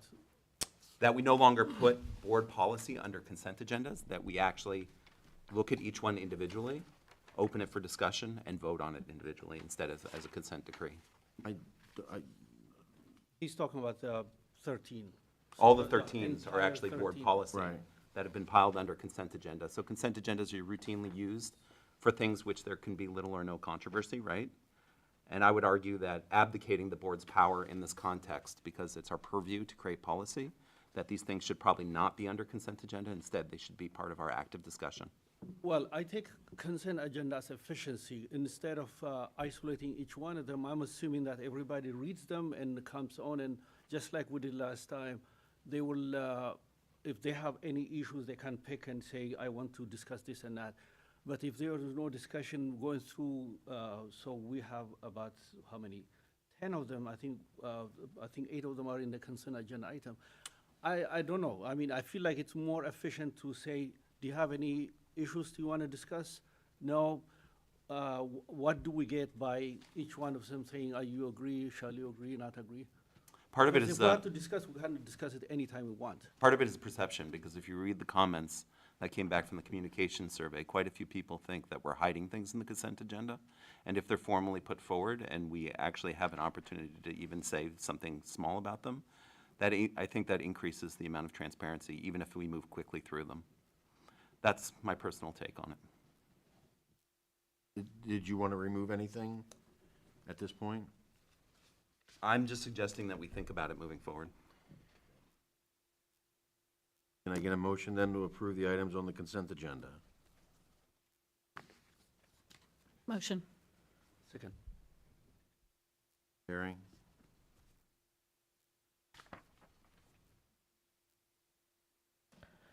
Mrs. Cooper, Yes. Dr. Katachu, Yes. Dr. Green, Yes? Mr. Reichard, Yes. Mr. Huron, Yes. Mr. Vognetz, Yes. Mr. Clauser. Yes. The board would like to take action to approve the payment of invoice number 47650 in the amount of $2,425 to KCBA Architects for professional services rendered through January 31st, 2022 for the primary school renovation project as presented. Motion? Motion. I second. Carrie? Dr. Katachu, Yes. Dr. Green, Yes? Mr. Reichard, Yes. Mr. Huron, Yes. Mr. Vognetz, Yes. Mrs. Cooper, Yes. Mr. Clauser. Yes. The board will take action to approve the sum total cost of various permits in the amount of $1,234.75 required for the Danville Primary School renovation project. I motion. Second. Carrie? Dr. Green, Yes? Mr. Reichard, Yes. Mr. Huron, Yes. Mr. Vognetz, Yes. Mrs. Cooper, Yes. Dr. Katachu, Yes. Mr. Clauser. Yes. The board will take action to approve the sum total of various permits in the amount of $14,052.90 required for the Liberty Valley renovations project as presented. A motion. Second. Carrie?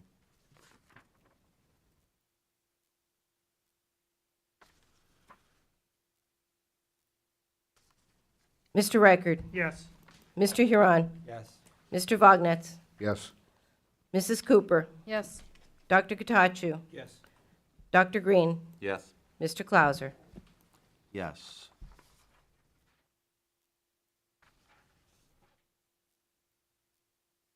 Eight, 8.1 here, we may not have to.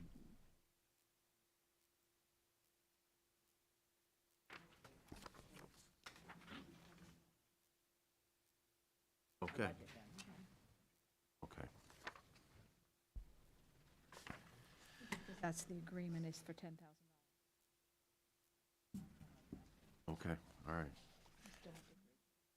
The board will take action to approve the swim lessons agreement between the Danville Area Community Center, the Danville Area School District for all second grade students to receive swim instructions for 7 weeks in March, May timeframe, at the cost of $10,000 as presented. The discounted rate will accommodate 225 students. And as of now, there has been an offer of a $5,000 donation to offset the cost of the lessons. And I don't believe that does, absolutely doesn't Not his, include what no. Mr., or Doctor, I'm sorry, Doc. You can Dr. call me Green whatever you said. want. Can we scan your credit card for? I'm on the hook for it now. I announced it publicly. I have to find a way to do it. Either it's coming out of my pocket or it's coming out I'll of feel someone better about else's. that with a Hey, I scanned got my credit card. square here, we can see what runs good. I'll send you daily updates in a text message. How about that? Post it to the website. Thank please. you, I have the Dr. app. Green. Yes. Can I get a motion for approval? Motion. Second.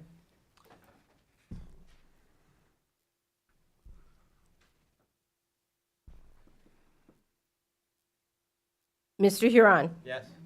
Mr. Vognetz, Yes. Now. Mrs. Cooper, Yes. Dr. Katachu, Yes. Dr. Green, It'd be funny if I voted no. Yes. Mr. Reichard, Yes. Mr. Clauser. Yes. Okay, and for, Want me to help that? what's that? Do you want me to help you with that?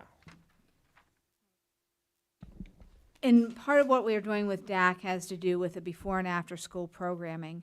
And their board would like some sort of agreement or assurance that the district is going to allow them to use our buildings. So what we need is for, do we have to have a motion to add? Yeah, okay. We need to have a motion to, we need to make a motion to add the motion to agree in allowing DAC to initiate the process to provide before and after school programming starting with the 22-23 school year. I motion. Dr. Green? Second. Now you vote to agree that we can put this on, and then And we'll vote for the then motion. You'll also need public comment because this is, again, Yes. the new Sunshine Act procedures. yeah. So that's why we're going through the process for a motion to amend. We have a And the second. reason for adding it on the agenda was obviously because it came up during the middle of the meeting to satisfy the purpose. So before you open it up for a board vote, then public comment. I know, I Here it was just goes. explaining for the board's understanding. Yeah, we have a Okay, second. so this, the vote that we're doing now is to add it to the agenda. Right now, we have to do Well- public comment. Don't Okay. we have to take a vote? Yeah. Before the vote, you have to have public comment. Oh, okay, I'm sorry. Is All the right, vote- before the vote to add it to the agenda? Okay. Okay, Because it's a motion from the floor. Okay. A motion from the floor requires public comment. okay. Is there any public comment on this motion? No public comment. Do we have to redo the motion in a second, or can we carry on?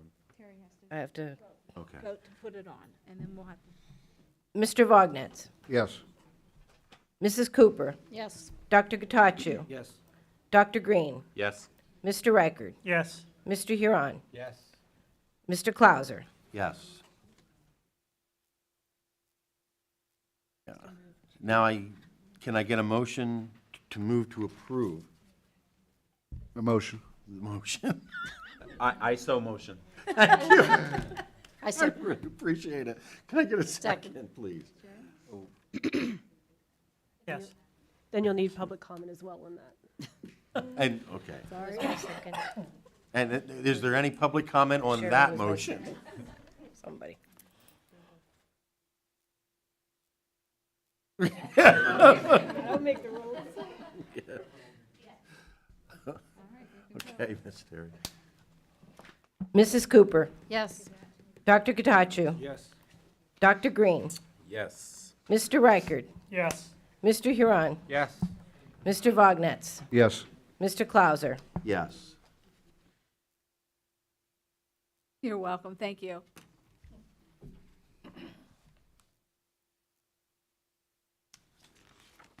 Okay, the finance reports.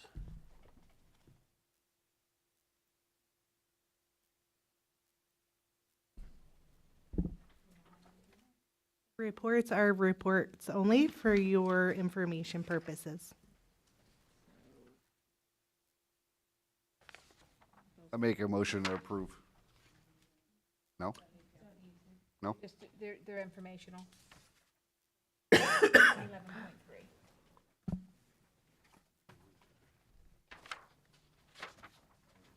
Bills for payment, that's why. Exactly.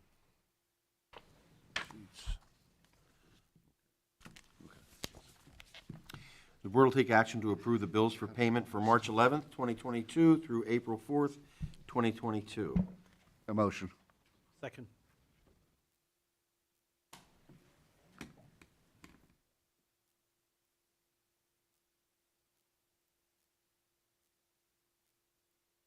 Dr. Katachu, Yes.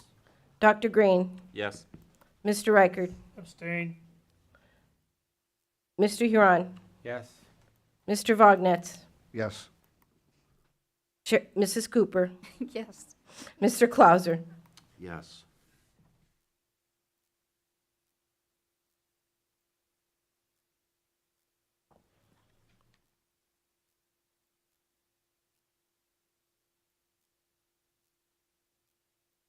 Okay, the board will take action to approve the proposed preliminary 2022-2023 budget as presented.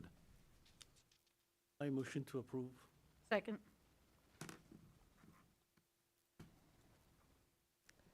Dr. Green, No. Mr. Reichard, Yes. Mr. Huron, Yes. Mr. Vognetz, No. Mrs. Cooper, Yes. Dr. Katachu, Yes. Mr. Clauser. Yes.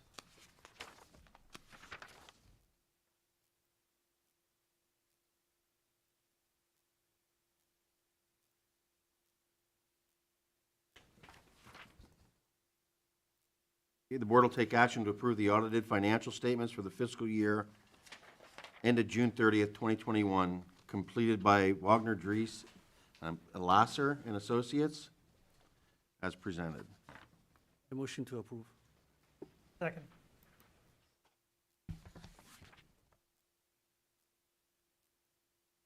Mr. Reichard, Yes. Mr. Huron, Yes. Mr. Vognetz, Yes.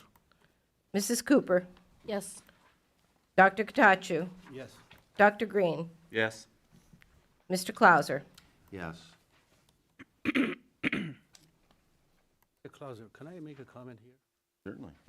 I would like to congratulate Ms. Ely, Dr. Boyle, and everybody that's participated in this auditing process for have a successful outcome. It's not easy to have all clean in terms of, so many finances, so many things that could have gone wrong.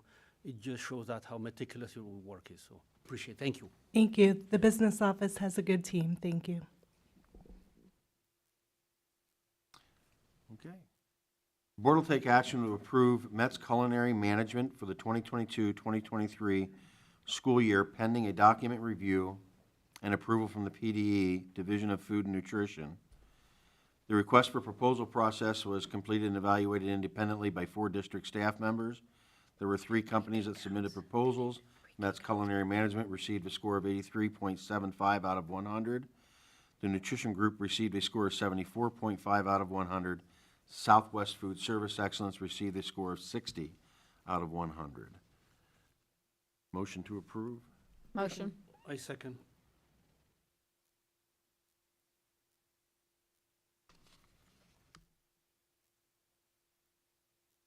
Mr. Huron, Yes. Mr. Vognetz, Yes. Mrs. Cooper, Yes. Dr. Katachu, Yes. Dr. Green, Yes. Mr. Reichard, Yes. Mr. Clauser. Yes.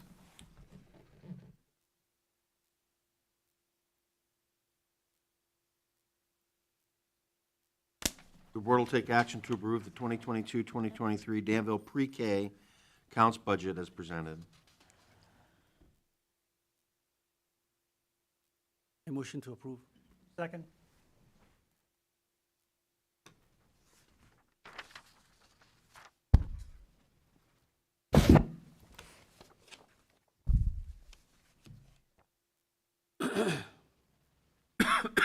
Mr. Vognetz, Yes. Mrs. Cooper, Yes. Dr. Katachu, Yes. Dr. Green, Yes. Mr. Reichard, Yes. Mr. Huron, Yes. Mr. Clauser. Yes. Okay. Ariel, would you please stand up? This is our Mets manager for the district. She came on recently, and we're very pleased to have recommitted to Mets. What I have to say, I get awesome lunches. So we appreciate everything you do, and we're looking forward to another year.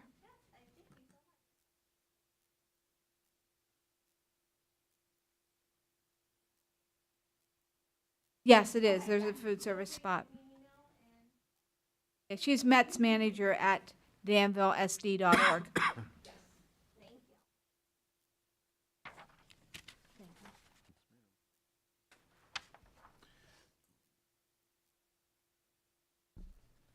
Okay, the board will take action to approve the employment of Van Wagner as an agricultural teacher at Danville High School at the contracted yearly salary of $81,687. I motion to approve. I second. 3rd.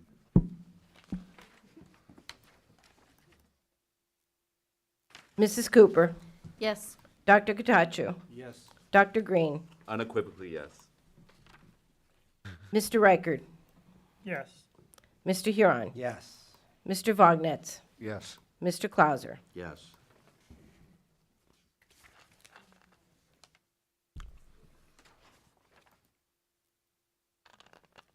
We want to open it up for discussion?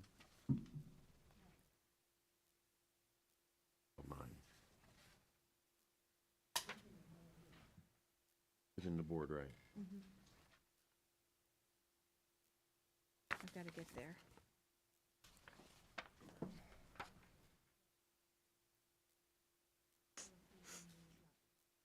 Okay. The board will take action to approve the job description for athletic director as presented pending the solicitor review. I motion. I second.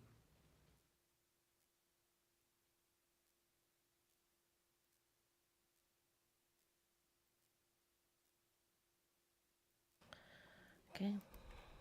Dr. Katachu, Yes. Dr. Green, Yes. Mr. Reichard, Yes. Mr. Huron, No. Mr. Vognetz, Yes. Mrs. Cooper, Yes. yes, Yes. yes. Mr. Clauser. Yes.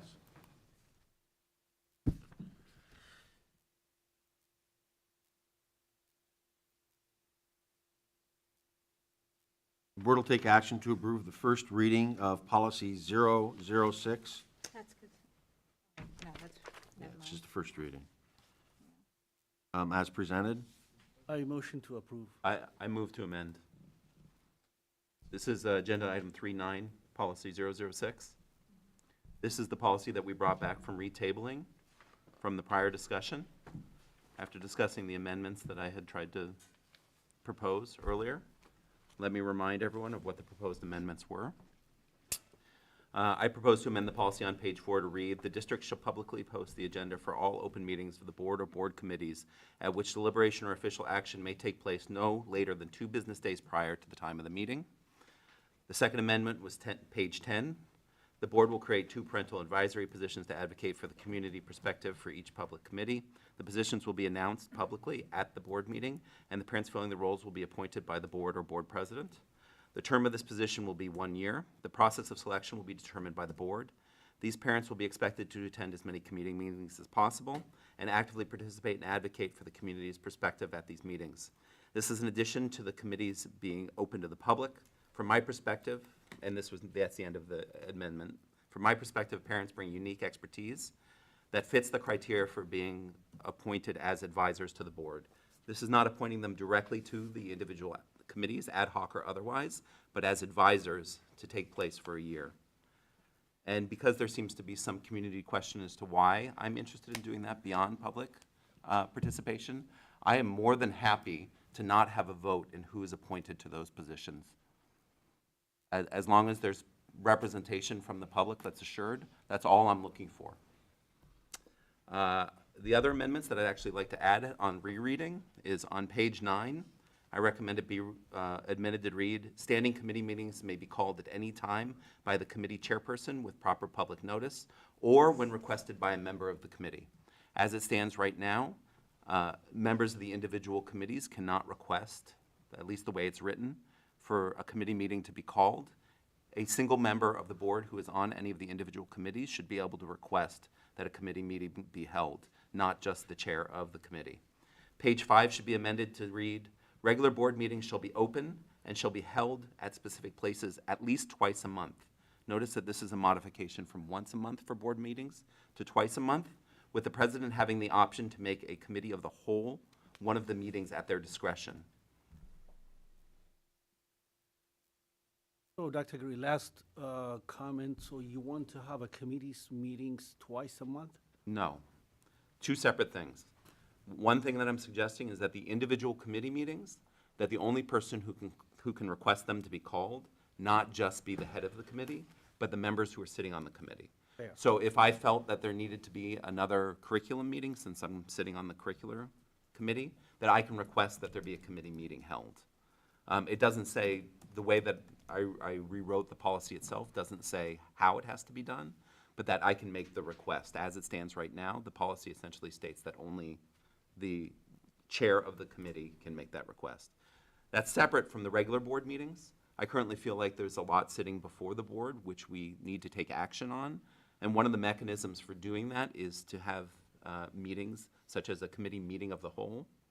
And that, I think, in order to maintain the momentum that this board currently has and to continue to work on the problems that we have in the context of policies and other things, that we should consider meeting twice a month, with one of those meetings at the discretion of the president to be a committee of the whole, which is a working group meeting, if you're not familiar with it, and if the public's not familiar with what a committee of the whole is. A working group meeting where we're not formally voting on anything during that meeting, but having a very public discussion about the individual issues that we're working on. So essentially a working session of the board that's public, that's not executive. I think this is important from the perspective of transparency and to maintain the momentum and working through the issues that the district currently has. And I'm not saying this from a perspective that I have a ton of time. I work a full-time job. But from my perspective, if you're a board member, you're either all in or all out. And I'm all in on fixing what I view as the problems of the district, in collaboration with an excellent administrative team. So Dr. Boyle has been advocating for a work group for close to 2 years now, which is a great idea, to be honest. This is formalizing that. Yeah, I thought there was some topic specifically about that in 15.2, bi monthly meetings. So yeah, I agree with that. I just did not understand why you how you connected that with the policies. So you want to make this a policy that we need to meet twice a month? Not clear exactly what. Yeah, so the way the policy currently reads is that the board doesn't have to meet any more than once every 2 months. Now, clearly, we're not meeting once every 2 months, we're meeting once a month, but I would like to actually codify into policy that we have some time to work and publicly discuss, so they can see what we're thinking about the individual policies. This actually goes back in part to why I don't think policies should be buried in consent decree, because I'm sure that multiple people, both in the public and present in this room, have no idea what we just voted under that consent decree, don't fully understand it, and that there was no opportunity for them to hear in each individual item. And I understand why we do that, but I'm not sure it's the right thing. And so from the perspective of trying to do the right thing and working through the issues that I feel like the district currently has, I feel like we as a board should commit to having 2 sessions. And the nice thing about the committee of the whole, and this is something that we can actively discuss, you can actually, during the committee of the whole, have the individual committee meetings during the committee of the whole, meaning you don't necessarily have to have an individual another meeting, like for curriculum or otherwise, but you do have the option to have an additional meeting if you have the committee of the whole. Does that make sense?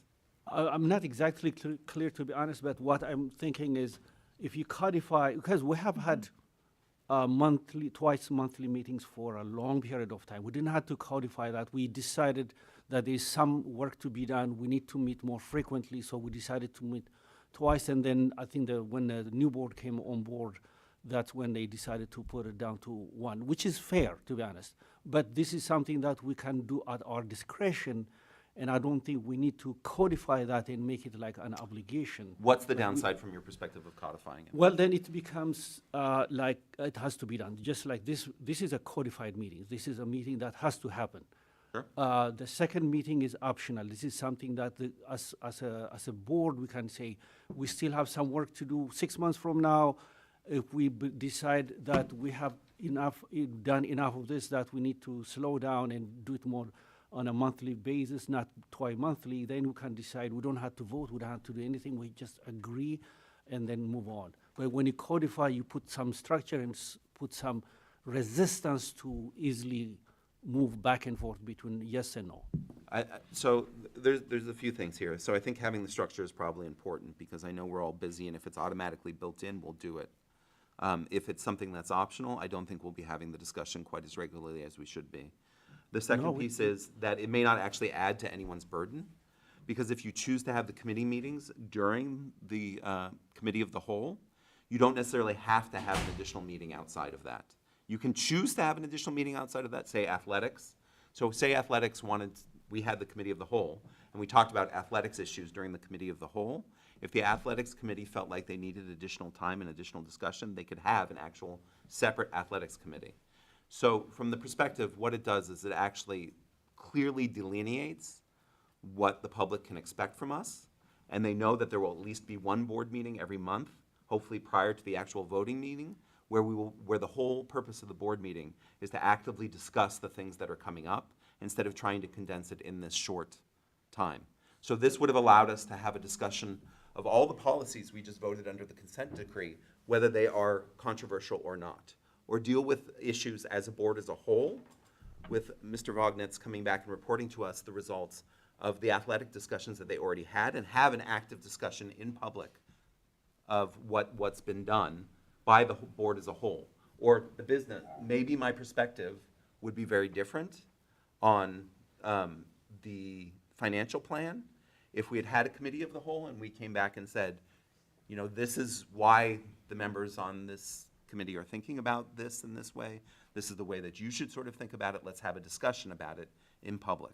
And so I think it would be very valuable to actually have it as a codified piece as opposed to doing it ad hoc, because I feel that much like my children, if I don't actually codify something for us, what's going to end up happening is we'll avoid doing it because it's difficult. My past experience. Just from a procedural matter, again, we have a motion to amend on the floor. I didn't hear a second, whether there is a second with respect to the motion to amend. A lot of questions yet. Can we continue discussing it a little bit? Should we do the second and then discuss it? Procedurally, yes, if you want to have should a have the discussion second, yeah. relative to the motion to amend the policy, then you would need a second. As he suggested a few things, and there was some that I agree, there's some I don't agree. Yeah, do we vote on them individually? I guess. You're gonna have to. I mean, it would make sense to vote on them individually. Each is an individual amendment. If you'd like me to bring them up as individual amendments, I'm happy to do it for procedural reasons. Go ahead. Is that what you'd like me to do? You're going to have to if those are the amendments you're requesting, because then it's the majority of the board's decision whether they are going to agree to amend or not. Okay, So do here we we have- go. So I move initially to amend policy 006 on page 4 to read, the district shall publicly post the agenda for all open meetings of the board or board committees at which deliberation or official action may be taken no later than 2 business days prior to the time of the meeting. That is the First Amendment. I second that. Thank you. That's what we did this time, right? That's what we we talked about last time. Yep. Dr. Green? Yes. Oh, wait, no. Oh, no, I don't. Yeah, discussion and then as well as public comment. Yeah, it's discussion now. I apologize, I'm prolonging this and making this complicated, but I feel that these things are important. At page It's- 4, correct? Yeah, we have 48 hours is Yeah. what we have down. He's asking for 2 business days. Considering the fact that we have it on Monday, that would mean he would want us to have the agenda out by Thursday of the previous week, which we like to have it to the board 24 hours in advance. So that puts us back a whole week when we're trying to do things. Like I had to meet with Mike last Tuesday. So it's a whole week in advance of what we would need. Right now, we get it out usually by Thursday evening, I believe it is. This week we did. I had it out Thursday evening for the board, and then it was available to the public Friday morning, actually. Right. So I'm what this would assuming do. that, you know, so in the past because when I started the board about 2 years and plus, the meeting was on a Wednesday, right? And the agendas were posted on a Friday, I believe. Am I right? So that gave people 2 working days, so Monday, Right, Tuesday. but because now we're on a Monday, that makes it a totally different situation if you go business days. We do it Thursday to Friday, Thursday for you guys, Friday, and then most of Monday would work with the 48 hours. Oh, so not- what I was thinking was, when it was Wednesday, we posted it on Friday. when it's on a Monday, it should move backwards a little bit so that the number of days that are, the gap between the meeting and the posting is still the same. So I thought it was moving it backwards a couple of days is probably fair because it makes it equal to what we had before. Right? So, I mean, if we posted it on a Friday for a Wednesday meeting in the past, so you just shifted. If the Friday was for the board members, and then it would come out on the weekend for everyone else. The Okay. problem I'm currently solving is the fact that I hear frequently from parents that they can't change their schedule to attend board meetings. I'm just trying to make Okay. it easier for parents to actually change their schedule to attend board meetings. That's it. There's no other So, motivation. so now it's. Yeah, but isn't that the purpose of why we did a survey? To find out where the community lies with regard to whether the information is available, not available, and all that? Didn't we kind of cross that well, that was the purpose I understood is why we did a survey. Yeah, but there's a third or more people, and in some cases, 50% of people that aren't satisfied with what we're currently doing. And if you dig into the comments, you see the same comments over and over again, one of them being either they don't think we're listening to them or they're unable to attend for various reasons. So this is a simple fix, which actually doesn't, in the end, change anything substantive for us. It may mean that the meeting between Dr. Boyle and Mr. Clauser may have to occur a little earlier, but it doesn't seem like an insurmountable hurdle to me. I guess I'm a little confused by why there's so much pushback to giving parents a little more time in order to seriously contemplate whether they want to attend or not. I'm looking to the people that have to do all the work amongst their other job responsibilities to prepare, and what value that brings. Is it a fraction of the population or majority of the population? And from what I saw, it seems like the majority of the population is saying that things are fine. So you and I have a different perspective on that, and that's okay. So, I added to this one, The 48 hours is more than we said before. Before we had it at 24 hours. The 48 hours, we're actually doing a little bit more because we are planning to put it out on Thursday for the board, Friday for the constituents. They have most of the day Friday, most of the day Monday. Let's face it, our board meetings are scheduled, so everyone knows what they are well in advance. We post that. The same thing with the bi-monthly meetings. That's something that you wouldn't want to dictate on a policy. That's procedure.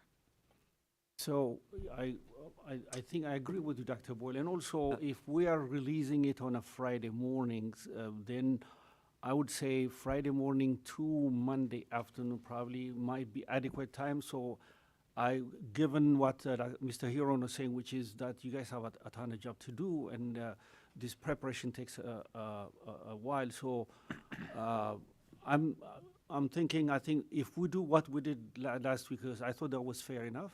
I thought we're confirming that we're going to do that in the future. If that's the case, I tend to agree with that. I don't know if Dr. Green goes with that or. I just want to be clear. Instead of what we're Thursday evening. I just want to be clear what we're arguing against. We are arguing against making it easier for parents to attend. If that's the argument that you guys want to make, I'm fine with that. No. But I disagree with that. No. The only purpose behind doing this is to make it easier for parents who want to attend. No. And if there are small administrative problems that go along with it, none of them appear to me insurmountable. And so if the tendency is to want to keep the status quo because it's easier just to keep the status quo, that's fine. That's not my position, but we have a whole board, and I'll abide by whatever the board's decision is. I just want to make it easier for parents to attend, and this is what I'm trying to do. I think I don't agree with your statement that it's try to keep it the way it is, making it difficult for people. That's not the intention. I think I'm trying to balance with understanding that these guys have a ton of work to do, and the fact that for me the difference between a Thursday evening and a Friday morning is not that much, and I think we can give it a try. We can always modify things, but one, I think it's instead of being a policy, it should be something that's a procedure, like she said. So it's We already have things like this in policy. It is policy. So, okay, It literally so- says in policy okay. right now when we are going to release it. So it's not true that doesn't fall into policy. We have both the number of board meetings in policy, and we have when things are going to be released in policy. So it is policy. So I take back my second here, and because I totally misunderstood what was going on. So I would rather keep it the way we did it last time, but I don't think we should go any further for now. We can always modify it, update it in the future. Dr. Boyle, the only thing that this is changing is just the days that you would have to get everything around for the meeting and post it 2 days ahead instead of the regular time, correct? So The you would the have to- recommendation is 2 business days, so that makes it different than what, when you think of just 2 days. So you're looking at it has to Policy be is out. minimum, it's not maximum, Mhm. all right? And it's not procedural, it's not exactly what you do every time. In this case, we say we'd have it out 48 hours in advance. Please understand, we do not typically work Saturday and Sunday.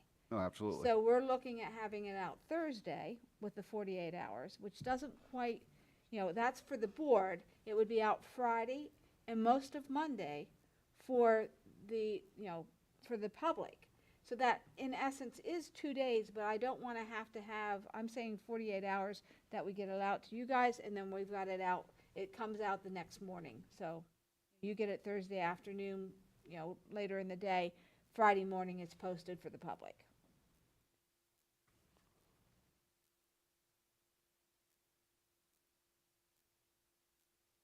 It's gotten out on a Friday. You've got all weekend to set up your child problem care, can't come to a meeting. So what's so difficult about not using a Saturday and Sunday to plan your Monday off for an evening? You can set it up, you got more time on the weekend you do during the week anyway. People do work and they have schedules the weekend, they try to plan around family things. So why don't they have time to discuss if they want to come to the meeting or not over the weekend, instead of worrying about 2 business days completely full? It's pointless. I'm not judging people, I'm just trying to make it easier. Well, it's not gonna make it easier, it's gonna make it harder. That's not what I hear from the public. Well, you only hear half the public, okay? That's- You don't hear them all. How is it gonna make it harder for people? Very. I got a question. Would this change any of your workload? What it does is it compresses our workload, is to do it that way. It made it having to talk to him Tuesday, so then we making a decision not to have executive session at that point when there were some things that came up that we may have, it may have benefited us to have executive session, but it was already out there.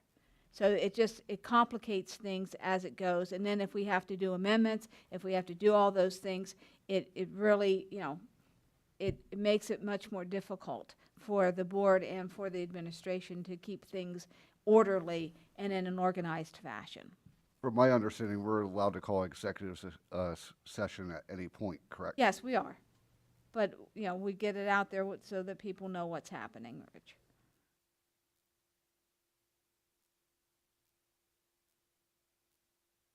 I'll be frank, I'm not hearing a substantive burden or an incredible downside. It may mean that they have to meet a little earlier, but there are exceptions in the Setting the Sunshine Act that if there are things that need to be added, if they meet certain criteria, they can be added. That does not seem insurmountable to me. But that's my personal perspective. And if it comes to a vote, I will vote as such, and the rest of you are welcome to vote your consciences. Did Dr. Gatachu's second get rescinded? You rescinded it, correct? Yes, I did. I like to second it. Thank you.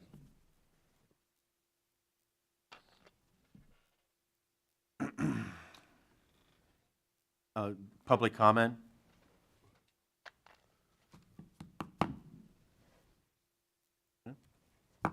So we are voting on what exactly? The proposed amendment to the policy that the district shall publicly post the agenda for all open meetings of the board and board committees at which deliberation or official action may be taken no later than 2 business days prior to the meeting. We have to go through each one. It's going to be fun. Are we ready? Dr. Green, Yes? Mr. Reichert, No. Mr. Huron, No. Mr. Vognetz, Yes. Mrs. Cooper, No. Dr. Katachu, No. Mr. Clauser. Yes.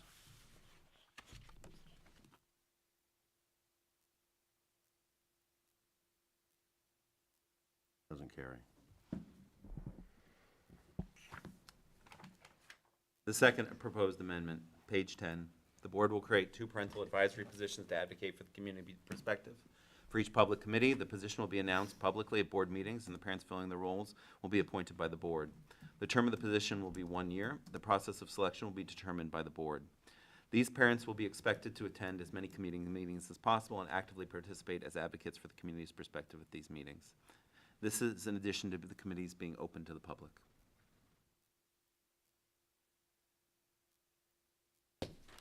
And as I stated, I'll be happy to abstain from who's appointed to those positions.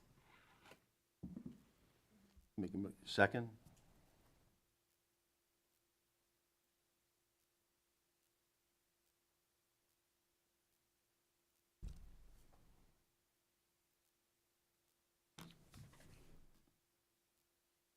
I can make a comment, can't I? We don't have a second, but I can still comment. No. No. No. So second, move on. Page 9, amended to read, standing committee meetings may be called at any time by the committee chairperson with proper public notice or when requested so by a member of the committee.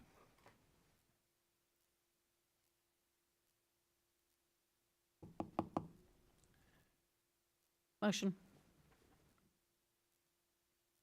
Are you seconding for me? Second, yeah. Thank you.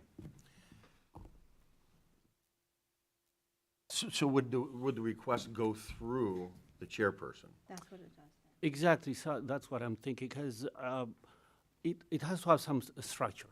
Right. And it has to go, so if I'm a committee member and you're a committee chair. Right. If I need a meeting, I had to ask you to say, I need to have a meeting, so eventually it goes through you, and what does this add?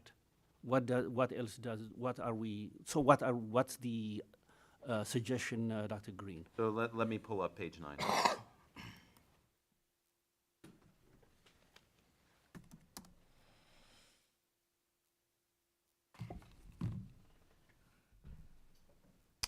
So the way that it originally read was standing committee meetings may be called at any time by the committee chairperson with proper public notice or requested to do so by blank members of the committee.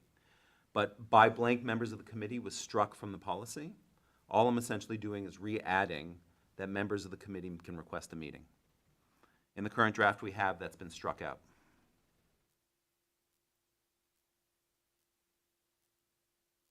Who ultimately decides? We're saying request a meeting doesn't mean it needs to happen, right? Are you inferring that requesting a meeting that results in a meeting needs to be? I guess that's a question for us to discuss. I guess it's a question of where you think in a committee the power should lie.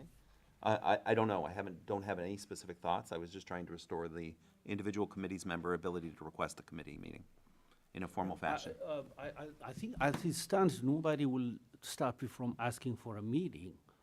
Yeah, but this was struck from the policy as it stands right So now. which one are you talking about, Sandy? Page 9, bottom of page 9.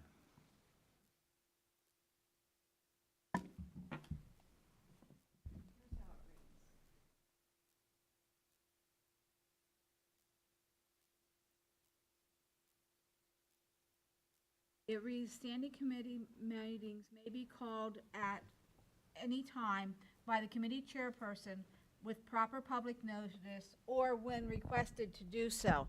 That means when someone requests the chairperson to call the Right. meeting, he can call it. We're not saying that it has to be more than one person. Right. Otherwise, it would be like 2 or 3 or whatever. Okay, so Okay. that's the way that you're reading that. That's the way fine. it reads now. If that's the way that we're going to read it, I withdraw my motion to change Yeah, it. that's why that's struck out. Okay. So I understood it differently. I saw the second part, and I assumed that there was a 1 that was supposed to go in there. No, that would be multiples. So if it's requested, then they hold a meeting. So then I withdraw my amendment. Page 5 should be amended. This is regular board meetings shall be open and shall be held at specific places at least twice a month, with the president having the option to make one committee of the whole at their discretion. So if this, I need a second. Sorry. No, you go ahead. It may not be a second. See, I know this Did is not somebody going to be second the popular. motion? Okay, I'll second it, but on a condition, okay? I don't mind having two meetings a month. But there's a lot of people aren't as fortunate as some of us where any day of the week I can just come. We have salesmen on the board, I have drivers on the board, tonight we have somebody making a presentation or something like that. I'm a Q4 physician. So well, hold on now. So if we were to do 2 meetings a month, I would want essentially to get rid of all the committee meetings and make that second meeting a month, whatever committee meeting we are in need of at that time, we have that meeting at that second meeting for the committee. Well, that's the beauty of the committee of the whole. You can do it that way. You can have both, if a committee doesn't want to have the individual extra meeting, they can have their committee meeting during the committee of the whole with a full discussion going on. If they decide they need an extra meeting, they can generate that extra meeting at any given So time. how long But- would that meeting be? That's going to be a very long meeting, because if you are going through each meeting's agendas, You may or may not need to, though, because we Correct. don't, right now, we have scheduled committee meetings every month, and we hold them. yes. In this situation, we would have which committees have need to speak for those and what is coming up on the board, to make it so that runs smoothly and it runs like a board meeting and not like a committee, like a standing, or a committee for the public comment. So public can comment in those meetings as long as we give them permission to, but it's not an open meeting of that nature. The other thing is we do have this on the board for 15 too, because Yes. it was brought up last time. The reality is, though, we've never legislated or put exactly how many meetings you're working. We're putting the minimum in the policy so that each board, as it sits, can make decisions themselves. If you put that in there, you're changing policy every time, as opposed to what, the way we have it listed here, is procedure. How do we want to follow the policy? There are some times in July we don't have meetings, and sometimes in December, we would only want to have one meeting and not have 2 meetings because of the holiday break. So we want to have flexibility. We don't want it legislated, or shouldn't I have it completely agree, and legislated. also, Sandy, in the past, actually, we respected the twice, we wouldn't have to be calling, we came here twice a month.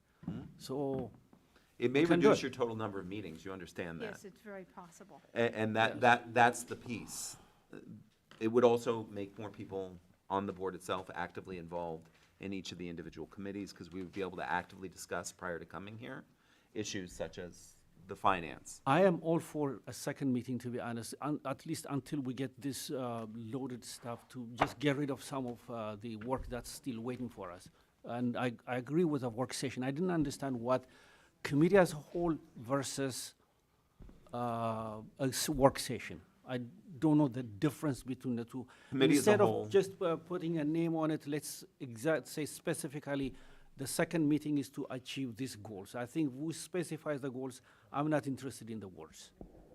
Are we So- talking about a working meeting, or are we talking about, so that's a non-voting session, we're all in session, That's exactly what I'm and we talking about. conduct specific subcommittee meetings in Yes. said session, under the same framework we conduct these main board meetings? Yes. Is that your impression? That's what a committee of the whole can be. It's. I think that's you- important to get that out there for consideration, so we're not, like, your interpretation is different than. Sure. That's how I 100%. see it, Yeah, right? yeah, no, clarification is great. But the difference is, do we put it in policy we have to follow it, or do we leave the policy like it is, and we make the decision As we go. at 15-2, I think it is, at that point, and vote to whether or not we want to have bi-monthly meetings from this point forward, with probably the exception of July and December. So that is fair enough, I'll say that. Yeah. My main intention by looking at this is that I think that we have a lot of new members, including myself included. There's a lot that I think we should be discussing and thinking about and educating ourselves about within the group itself. And I'm just trying to provide that opportunity so we can actually do that. And there are a lot of different ways to skin this cat, I'll admit that. But this seemed like the most obvious way to make sure that, to me, that it actually happened.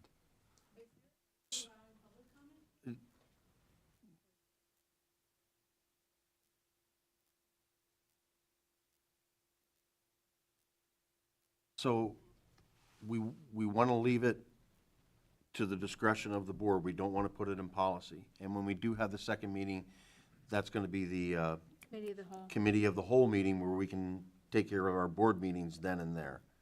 I'm happy either way, but to be honest, I would put it in policy for me. But everyone is going to vote their conscience, and it may not pass, and that's fine. I'll accept whatever the board's final decision is. I like the committee meeting as a whole, except for the limiting the public exposure for those committee meetings. Oh, Well, no, no, it's no, no, public. no, no. Well, no, I Public. meant limiting Sunshine. their They participation as they do as they in our can participate just like they regular. do in our board meetings when they're Yeah. recognized. Yes. And this doesn't actually prevent you from holding a separate athletic committee meeting at a second time. And I can actually think of a lot of different situations where we may have a committee of the whole, have a discussion about an issue, but it's felt that there needs to be continued public engagement and/or discussion outside of that. And so you could certainly hold additional meetings. For some, it may eliminate meetings. For others, it may add. I can't tell you predictably. I just feel like there's a lot that we actually need to work on, and that this would be one of the useful ways to do it. So I would like to have the 2 meetings, but I would like to leave it to the discretion of the board, simply because of some of the things that we're seeing here tonight. Then we can vote, and people can vote it down if they don't want it. I want to withdraw my second. That's fine too. Well, because I think that would be better for, even as a committee of the whole with the public comment, hopefully we can get more people here than we do just at the committee. If Actually, we do it that way. Yeah, if we- Because it's a regular, I mean, let's face it, this board meeting really didn't have a lot to it, and we have people here. Certainly. Do you see this many people at a Buildings and Grounds Committee meeting, or, you know what I mean? So I think honestly, it would be much more effective like that, but I do support the idea of having the 2 meetings a month.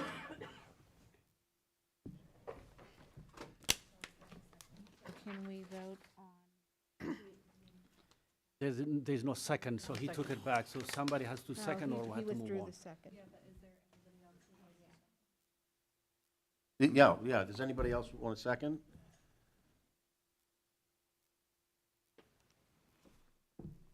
Okay. I appreciate the board listening to the proposed Absolutely. amendments, even if they don't get passed. This is healthy discussion. Yep. I appreciate it. So is that, So there's no amendments? so no public comment? No, because there's no Okay, motion. got you.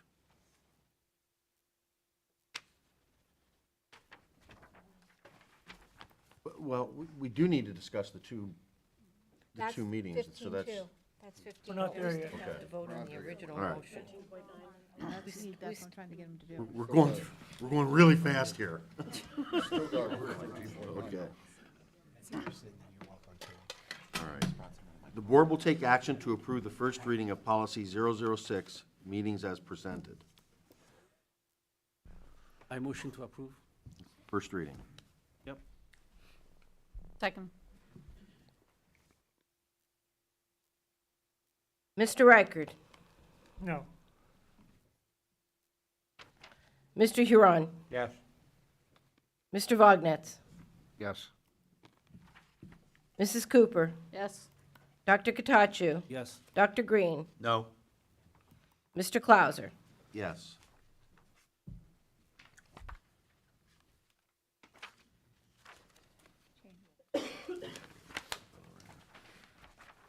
Okay, the board will take action to grant permission for the superintendent to approve change orders up to $25,000 in relation to the Liberty Valley and Danville Primary School renovations, projects, and middle school paving projects. I motion to approve? Second. Ms. Terry, hold.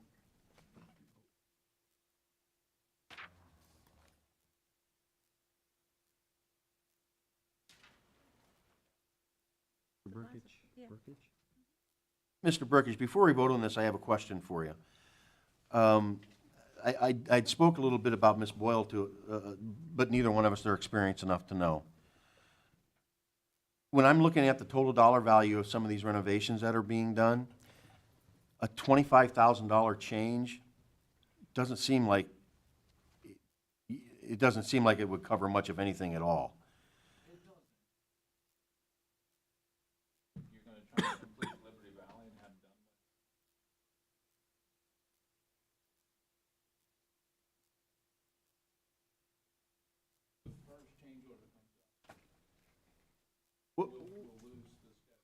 What I'm looking for, sir, is I would like your opinion on, because I don't think 25,000, in all honesty, is enough.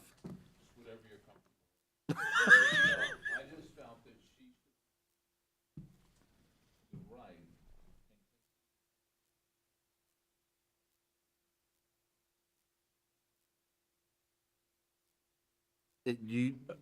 Do you feel that $25,000 is enough? Might be 5 of them. Yeah. If I may just interject on this particular one, and I definitely appreciate what Ken's saying. Would it be of value to put in there, I mean, if you're talking about change orders, this is budgeted, right? This is out of contingency, this is out of some fund. So as long as it's within the framework of the funds that we've already decided are earmarked for this, then this is a fundamental tool to keep things moving to support the needs of the scope of work and some logic to it. And it's getting scrutinized through the typical thing, and it's just, I don't know if that all made sense. Part of the discretion is it's budgeted in that framework. Right. Okay, I need to reread that then, because we scratched a part of that. So the board will take action to grant permission for the superintendent to approve change orders up to $25,000 in relation to Liberty Valley and Danville Primary School renovation projects, period.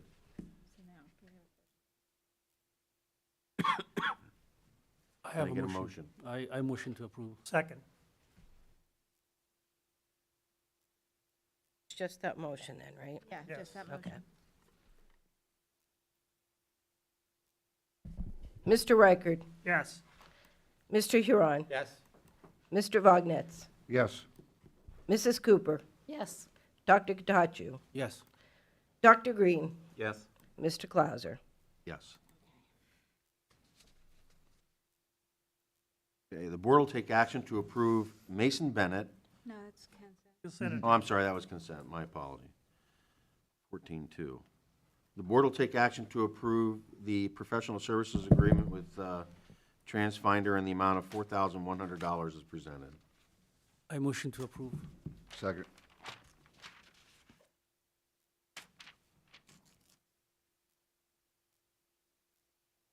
Mr. Huron, Yes? Mr. Vognetz, Yes. Mrs. Cooper, Yes. Dr. Katachu, Yes. Dr. Green, Yeah? Mr. Reichard, Abstain. Mr. Clauser. Yes.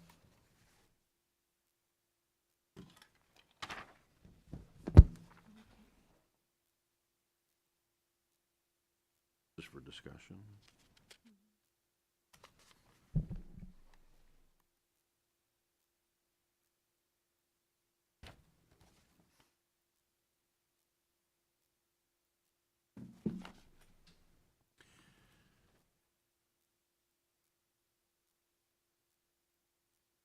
Right. We're just gonna open it up for, it's open up for discussion, right? The Danville Area School District draft plan is currently being developed by the administrative team, and is expected to be completed by this summer as part of a comprehensive plan. This is the communication plan. We're gonna open it up for discussion. So since I'm the one who put it on the agenda, and I'm very popular today, apparently, in the votes. So I put forward a plan that was designed by someone who professionally creates these plans, that was designed specifically to meet the criteria of policy as suggested by our overarching organization. And this was to replace or update policy 910, communications engagement, which hasn't been updated since 2016. If you look at the current 910 communications plan, it says nothing about the way that the district policies will be directed towards social media and other important aspects that exist in the modern age, and that certainly need to be addressed by the board as policy. I think it's really critical at this juncture to seriously consider altering policy 910 to provide guidelines for which the administration can create their communication policy from, communication, I guess, procedures from the policy guidance of the board. It's why I put this forward, and I find it especially ironic as we approved policy 11 tonight, and one of the things that policy 11 actually says in it, we approved that by consent decree, was that the community should be provided with information about its schools and be engaged by the board and staff to encourage input and support of the school system itself, and for that, communication is critical. And so I wanted this set of communications policies to be put before the board for us to consider revision of policy 910. So as the district as a whole works on their procedures this summer in their fine communications procedure plan, that they have guidance from the board how best to fashion those in a way that will be useful to the community. And I believe you all have a copy of it if you want to look at it. And if you're interested, I'm also happy to send around the PASA, PSBA guidelines on the writing of policy, how this specific piece of work fits into those guidelines. Because there are specific criteria for policy, and this fits that format. Because it does not dictate the actual specific procedure in any given building or the specific procedure surrounding any. It just dictates what the overarching policy should be, and then the procedures can be individually determined by the administration staff.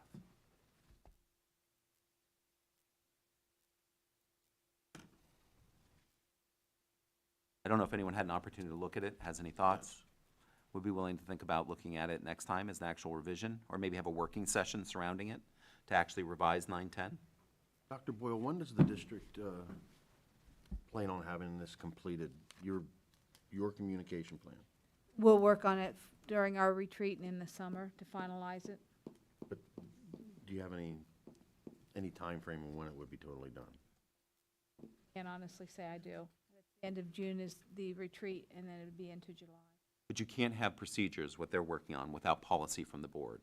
And what I'm advocating is that we revise the policy in advance of that to make it easier on them deciding what procedures actually to put in place. And if you read policy 910, if you've ever looked at it, it needs substantial revisions because it's not in the modern age. So it's a general guideline to the one that you suggested, which is fine. I agree with that. I think it's something for a work session that we can have. Agreed. And it's something that we can work on and, like you said, give it the school administrators some kind of direction in that terms. The two are not that far apart, to be honest. The one that the school is working and what you're suggesting, it's more, but something that we have to discuss. Correct. I think it would be great for us to have an active discussion about it. So the other thing, I don't know what the time is, but I am thinking of suggesting just like this, capturing committee meetings and recording them for the public, actually, in lieu of electing a representative from the community, which I thought was not adequate. I feel, is that the right time to talk, to mention this, or? Well, I don't think that. It's not in the agenda. No, we're not going to talk about that? Yeah, it didn't. We've moved past it. We didn't second motion, so Come we moved on. on. Okay, so we can have it for our next meeting. Actually, in the meantime, I can talk to Mr. Ryan and come up with some more specifics about what I'm saying. So I'll get back to you, Mr. Clauser. Please.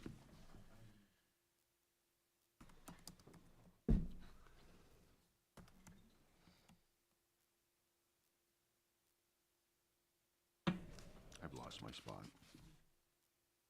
15-2. Okay, discussion on the bi-monthly meetings.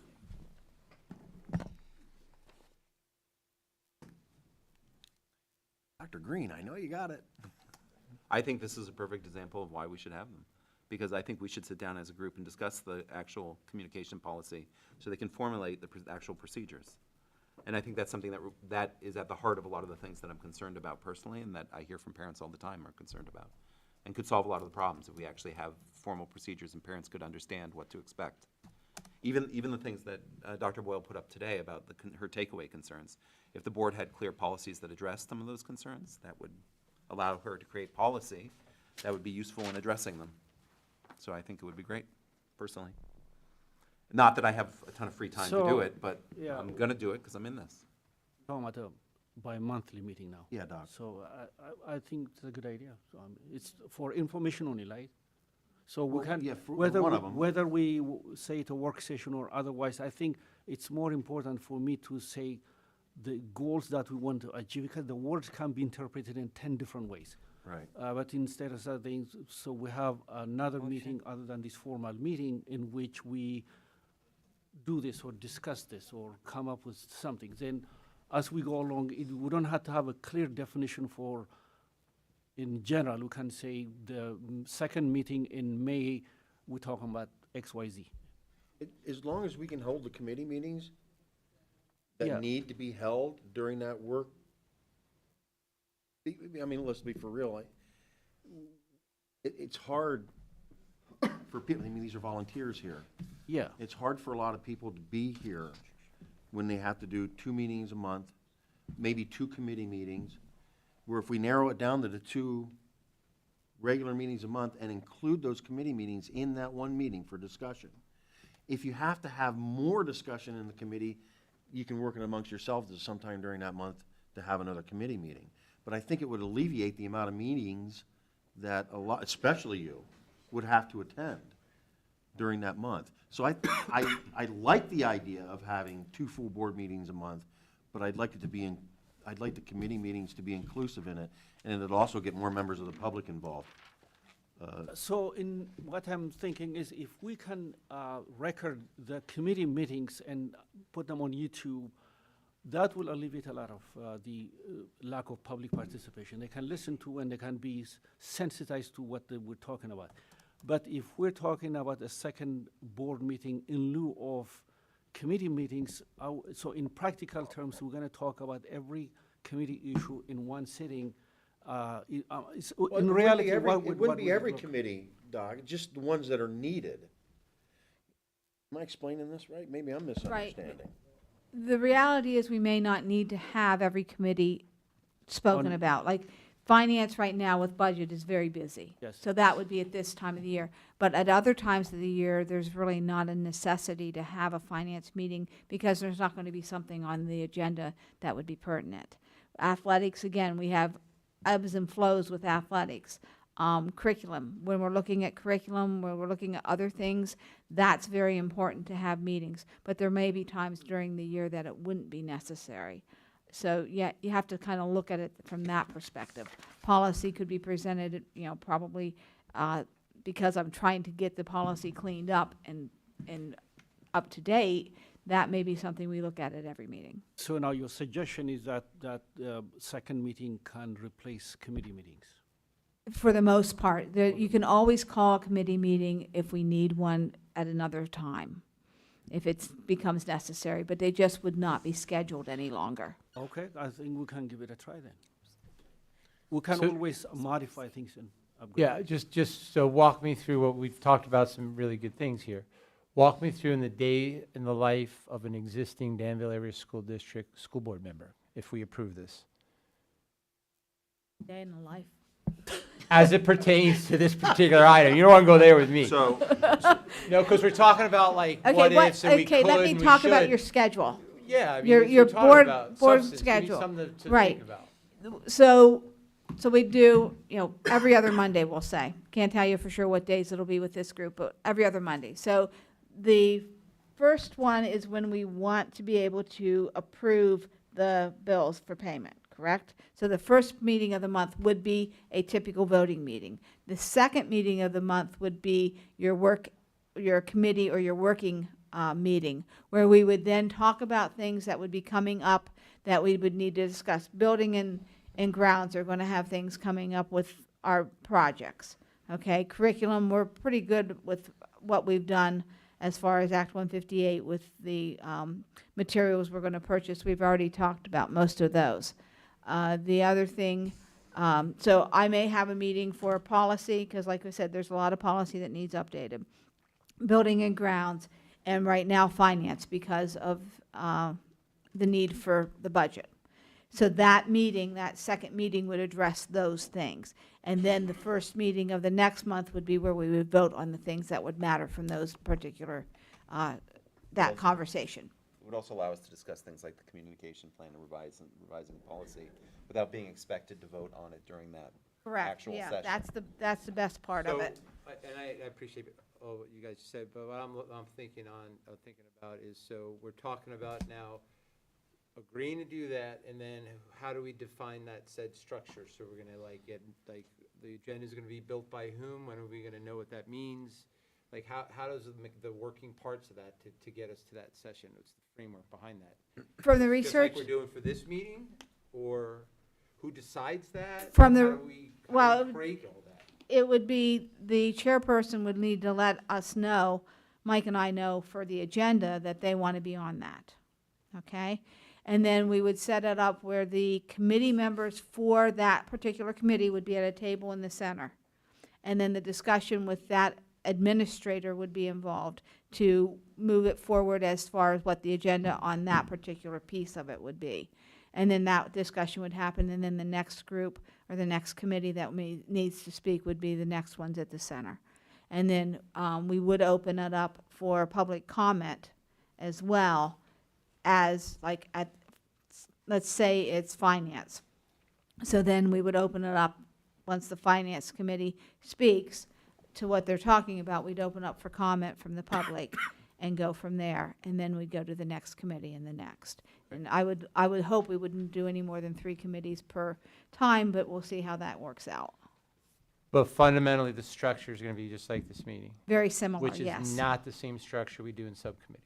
Not right now, no, although I think that needs is to be the clear to everybody. Right, That's and why that- that's why I'm kind of like honing in on the perspective to have this breakdown discussion, so we have Yeah. a clarity that right now, subcommittee meetings are more of a, They're more like really they're open more like a forum. steering committee, not a board committee. You Okay? can still have that, though, which is the nice thing. You can still have those meetings as a side if that is valuable, and I think it is valuable. But you're not, one, you're not required to, and two, the other thing it's gonna allow is it's gonna allow us to hear from committees directly during the discussion that we may not have heard from before, because we're not actually sitting on those committees. So we're only hearing the distilled version of it as opposed to actively participating in whatever the no, discussion I is. think that's, I like the idea, I just also know that subcommittee meetings, to me, have a lot different structure, and Sure. that dynamic is greatly different than what we're talking about. And I think we should still And provide that opportunity. it's more of a town hall interactive session than it Yeah. is a structured meeting, and that's why I want to make sure, if we're going to decide to do that, that we all understand that that's a change in course. And if we decide not to do one of those subcommittee meetings, the public needs to be made aware and maybe we've been doing these subcommittees wrong all along.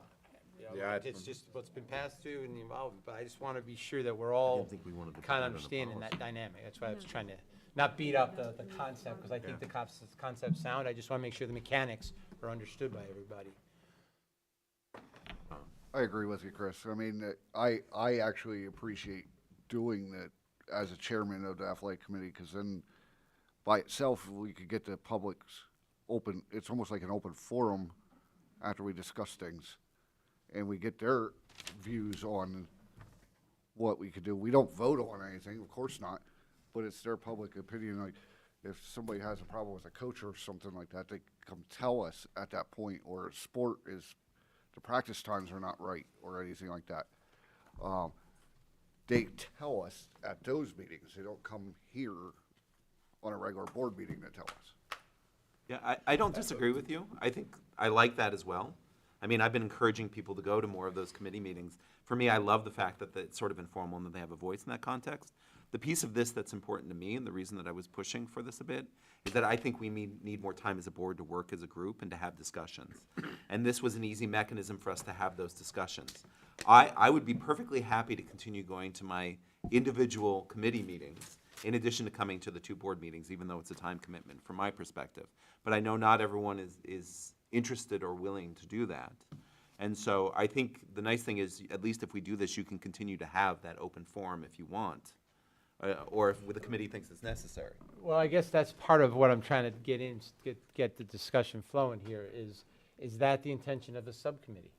the intention of a subcommittee to have just a wide open forum and everybody in the public can come and just participate at, you know, wide open. I love it, but I don't know if everyone does. I'm not Subcommittees- asking love it or not, I'm saying what is our structure, because I've seen how it's done, and I don't see it written that, how we're supposed to do it, and so I'll. Typically, the purpose of the subcommittee is for the administration to speak to the board members and give them the information they need to know to pass back to the rest of the board regarding what's going to be voted on. That's not how ours have run, but that is what the true structure of the committees are when you consider a school board. And you're saying it very eloquently, which I didn't do so well, maybe because I'm hungry and tired, but I think that's a big deal to me. That we understand as the school board that when we have subcommittee meetings, what's the roles and responsibilities and the expectations, and we should manage to those. Right? Because it sounds like what you just said isn't, like you just said it very well. We don't do what is kind of passed Exactly. on. Is it legacy? So I just encourage us to have clear roles, responsibilities, and expectations, so everybody understands going in there what kind of my intent of asking, Yeah, and getting remember, into this level of discussion. If someone has problems with the coach, or if someone has an issue with any of those other items Rich was talking about, you know, the chain of command is extremely important when you come to a school district. And, you know, the administrators are hired and paid by this district to run the district and to handle those problems. And, you know, some days I have to quite honestly say, I feel like individuals run to the school board members because they don't like the answer they may have gotten from an administrator. So that's something I think we have to be very careful about, is that we are not looking to micromanage as a board, but that we are supportive of our administrators in doing their jobs most efficiently and the way they see is best. Because, you know, we're in the day-to-day routine and in the trenches, and so we see a lot more than what's just presented maybe by a simple email or a comment at a meeting.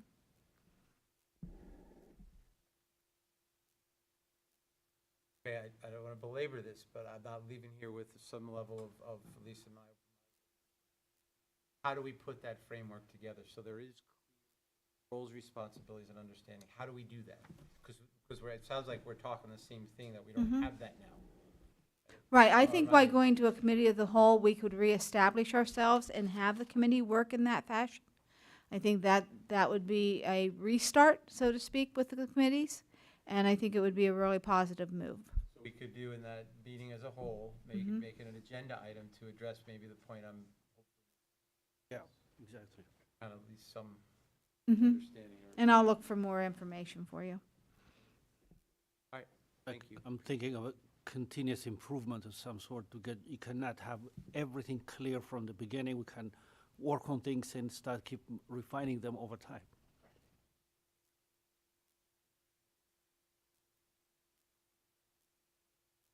No more discussion? Okay.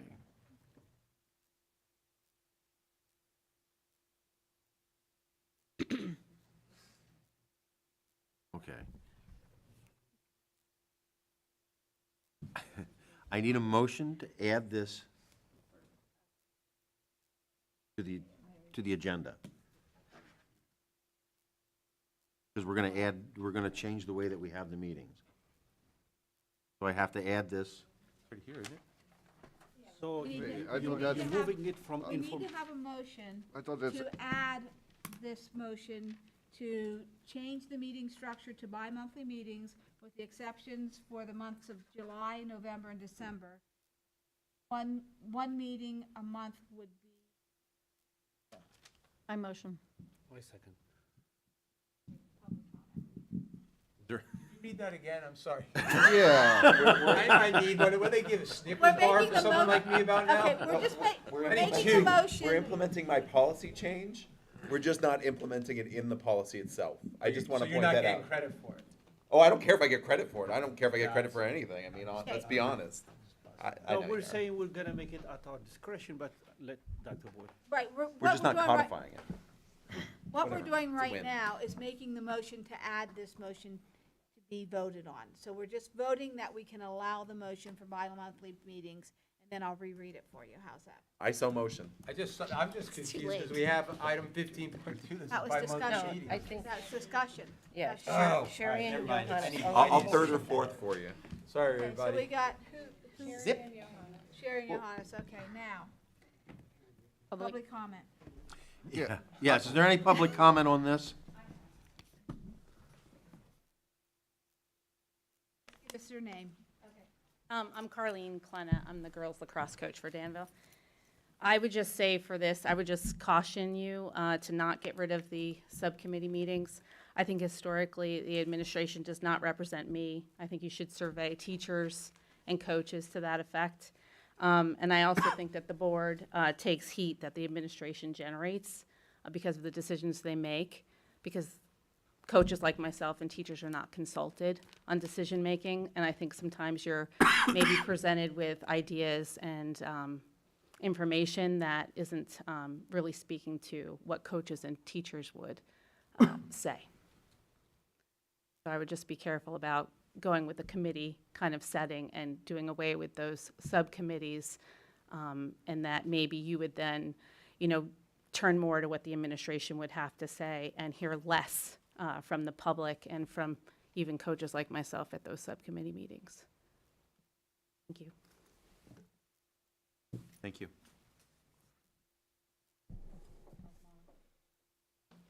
I'm Molly Need. I'm wearing my mom and community member hat now.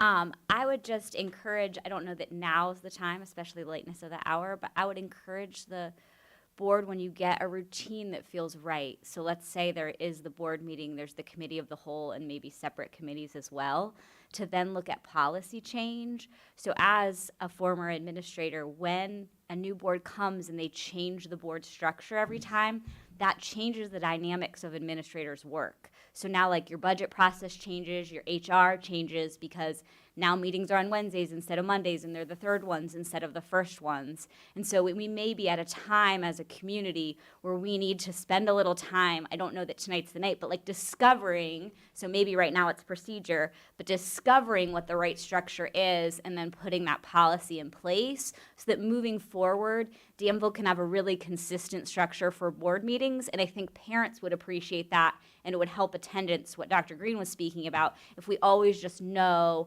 how the board functions, what committees we can attend, when we can attend board meetings. So I would encourage you to look for some permanent structure. Molly got at the spirit of, much more eloquently than I was able to say, of what I was trying to accomplish. Thank you. I really appreciate that.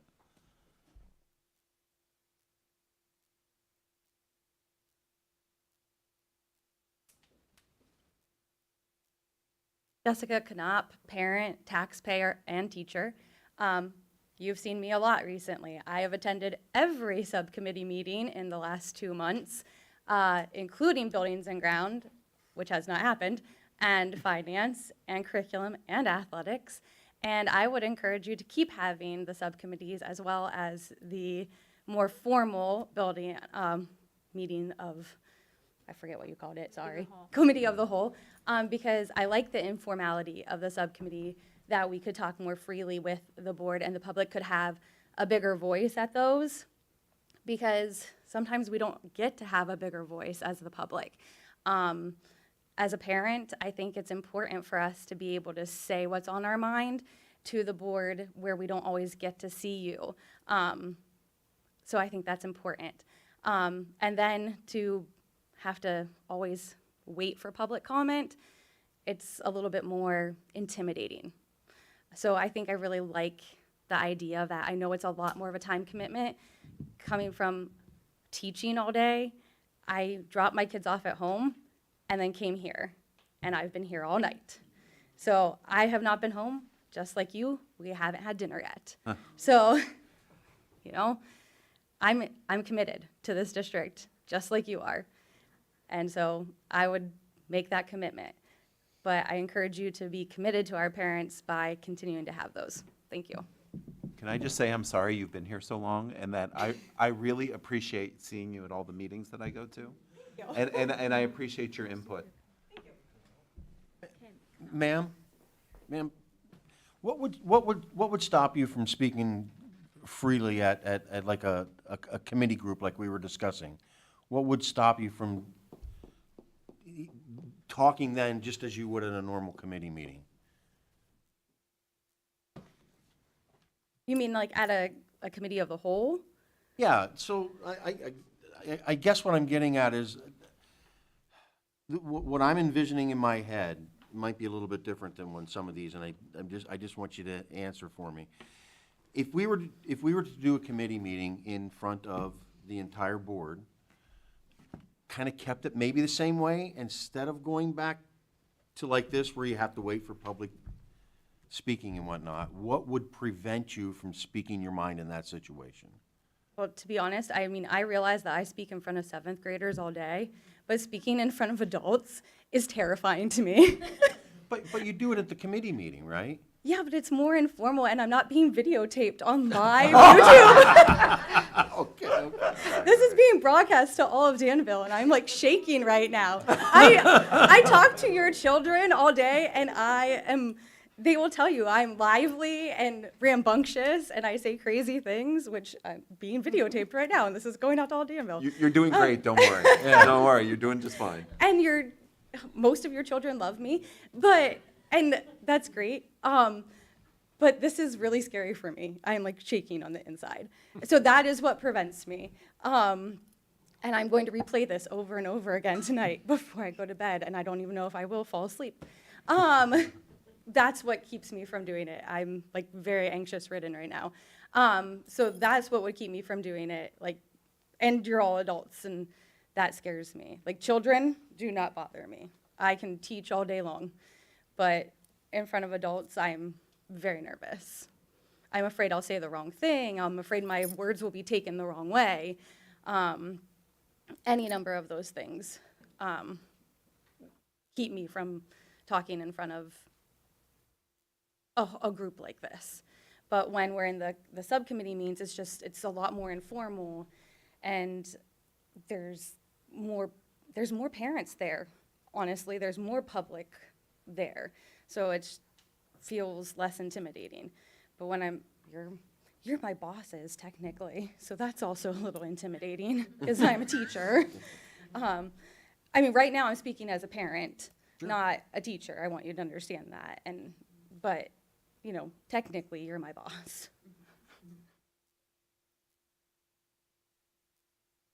That's an excellent point as well. Like the tone of the meeting. Point. You all get to discuss, and we occasionally interrupt, and that is the right structure. Correct. But in a committee meeting,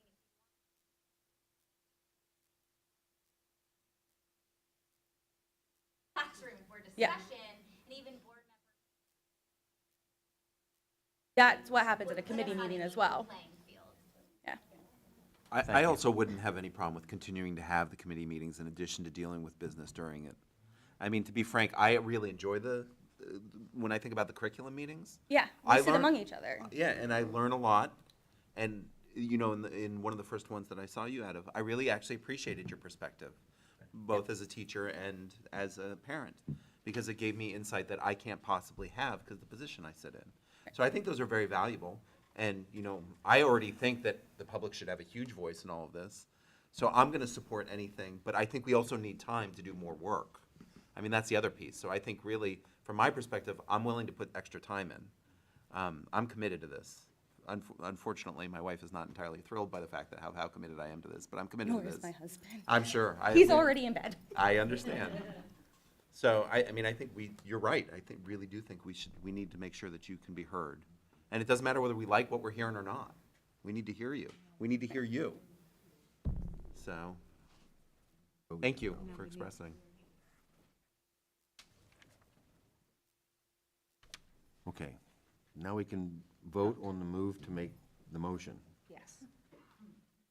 That what we're voting on? Yes. Okay. What's the motion again? We're voting on adding the motion to have bi-monthly meetings, to have a committee of the whole at that time, So right? both things are in one And, sentence. and Mrs. Cooper made the motion and Dr. Gatachi second.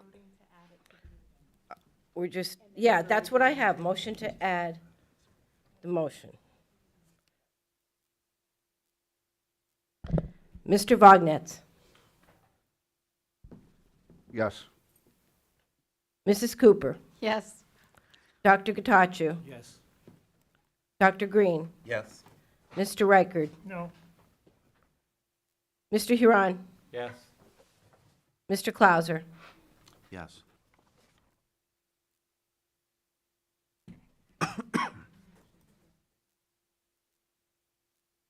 Yeah, I need to move to change the meeting structure.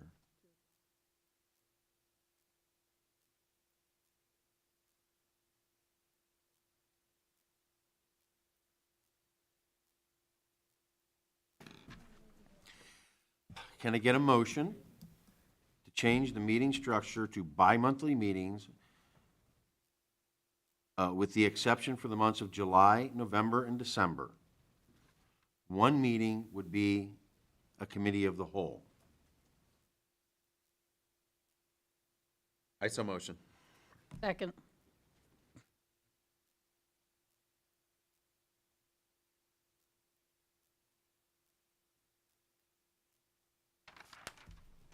Mrs. Cooper, Yes. Dr. Gatachu, Yes. Dr. Green, Yes. Mr. Reichard, No. Mr. Huron, Yes. Mr. Vognetz, No. Mr. Clauser. Yes.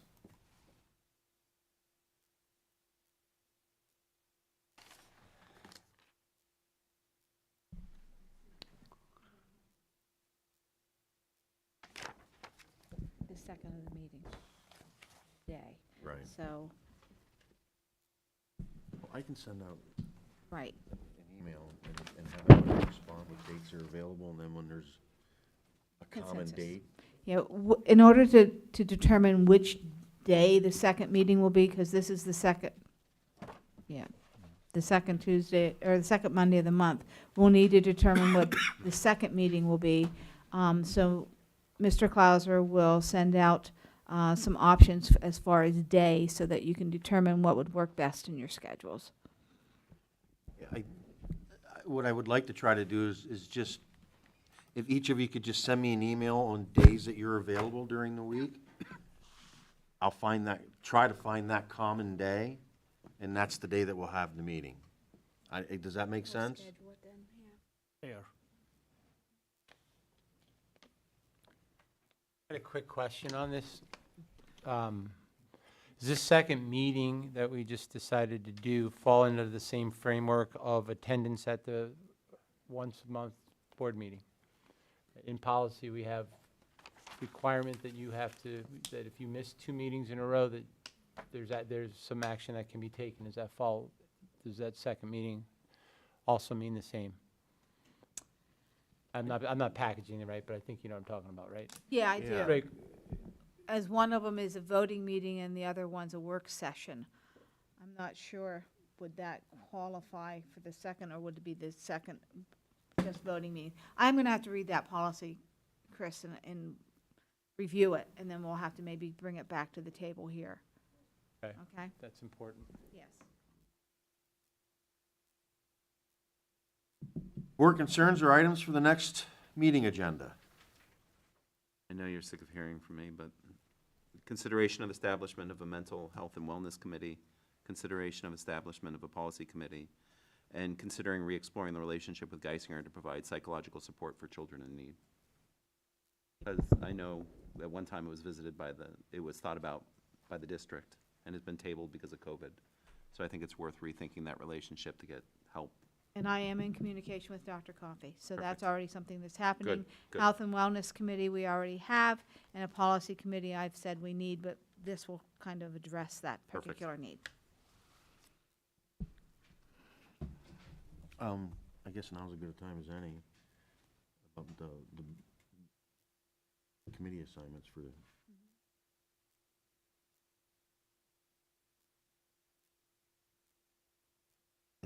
What's the proper name? Health and. It's Wellness Committee.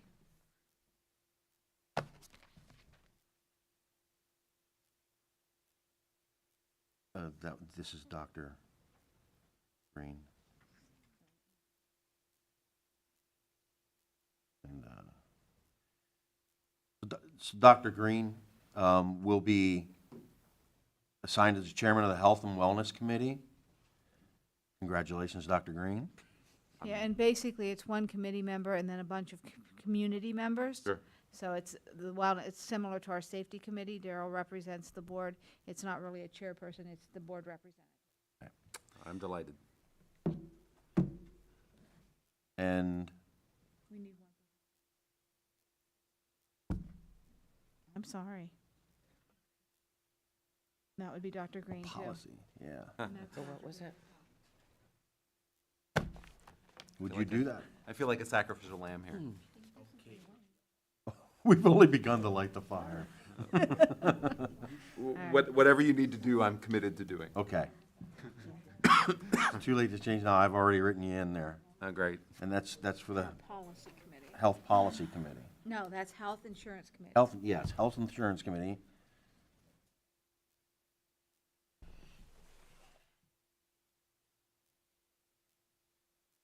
Right. And Policy Committee, Mr. Burkhart said he would. Yeah, Mr. Brookhart said he would.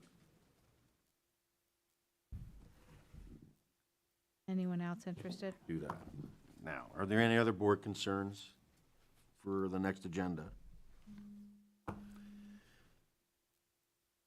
Any public comment?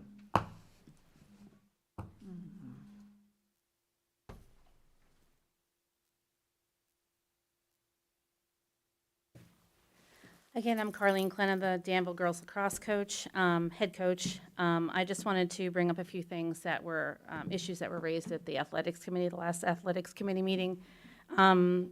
I know that you've approved the job description for the athletics director. Does that mean that you've made a decision on there being one person, there being more than one person, or the salary on that position, or just the job description?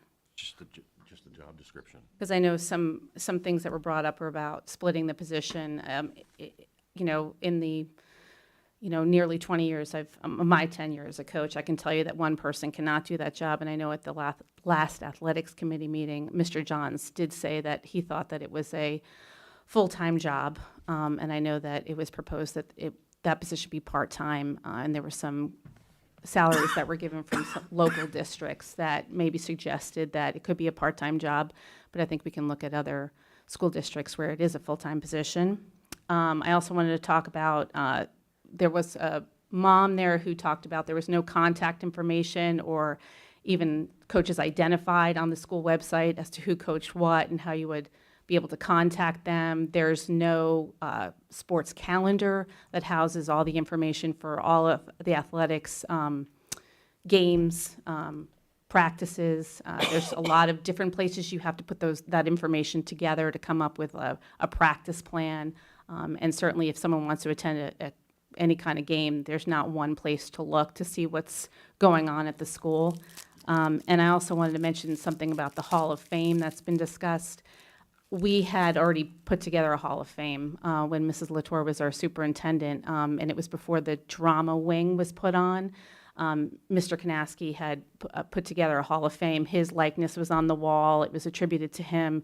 And then when the drama wing was put on, that wall was taken down. I feel like we already put a lot of time and money into putting together a Hall of Fame, and I think we should probably resurrect what was already done recently before we put a lot of energy into that when there's other, more pressing issues right now that, particularly facilities, there's not a lot. We're kind of scrambling for use of facilities and who gets to go where, and coaches arguing amongst themselves for the scraps. So I think maybe we need to concentrate on that other than maybe concentrating on a Hall of Fame that's already been done recently.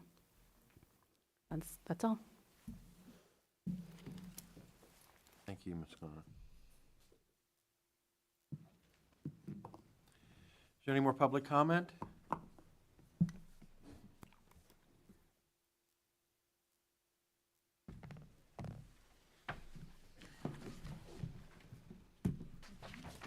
Can I get a motion to adjourn? Motion. Can I get a second? Second. All in favor? Aye. Opposed?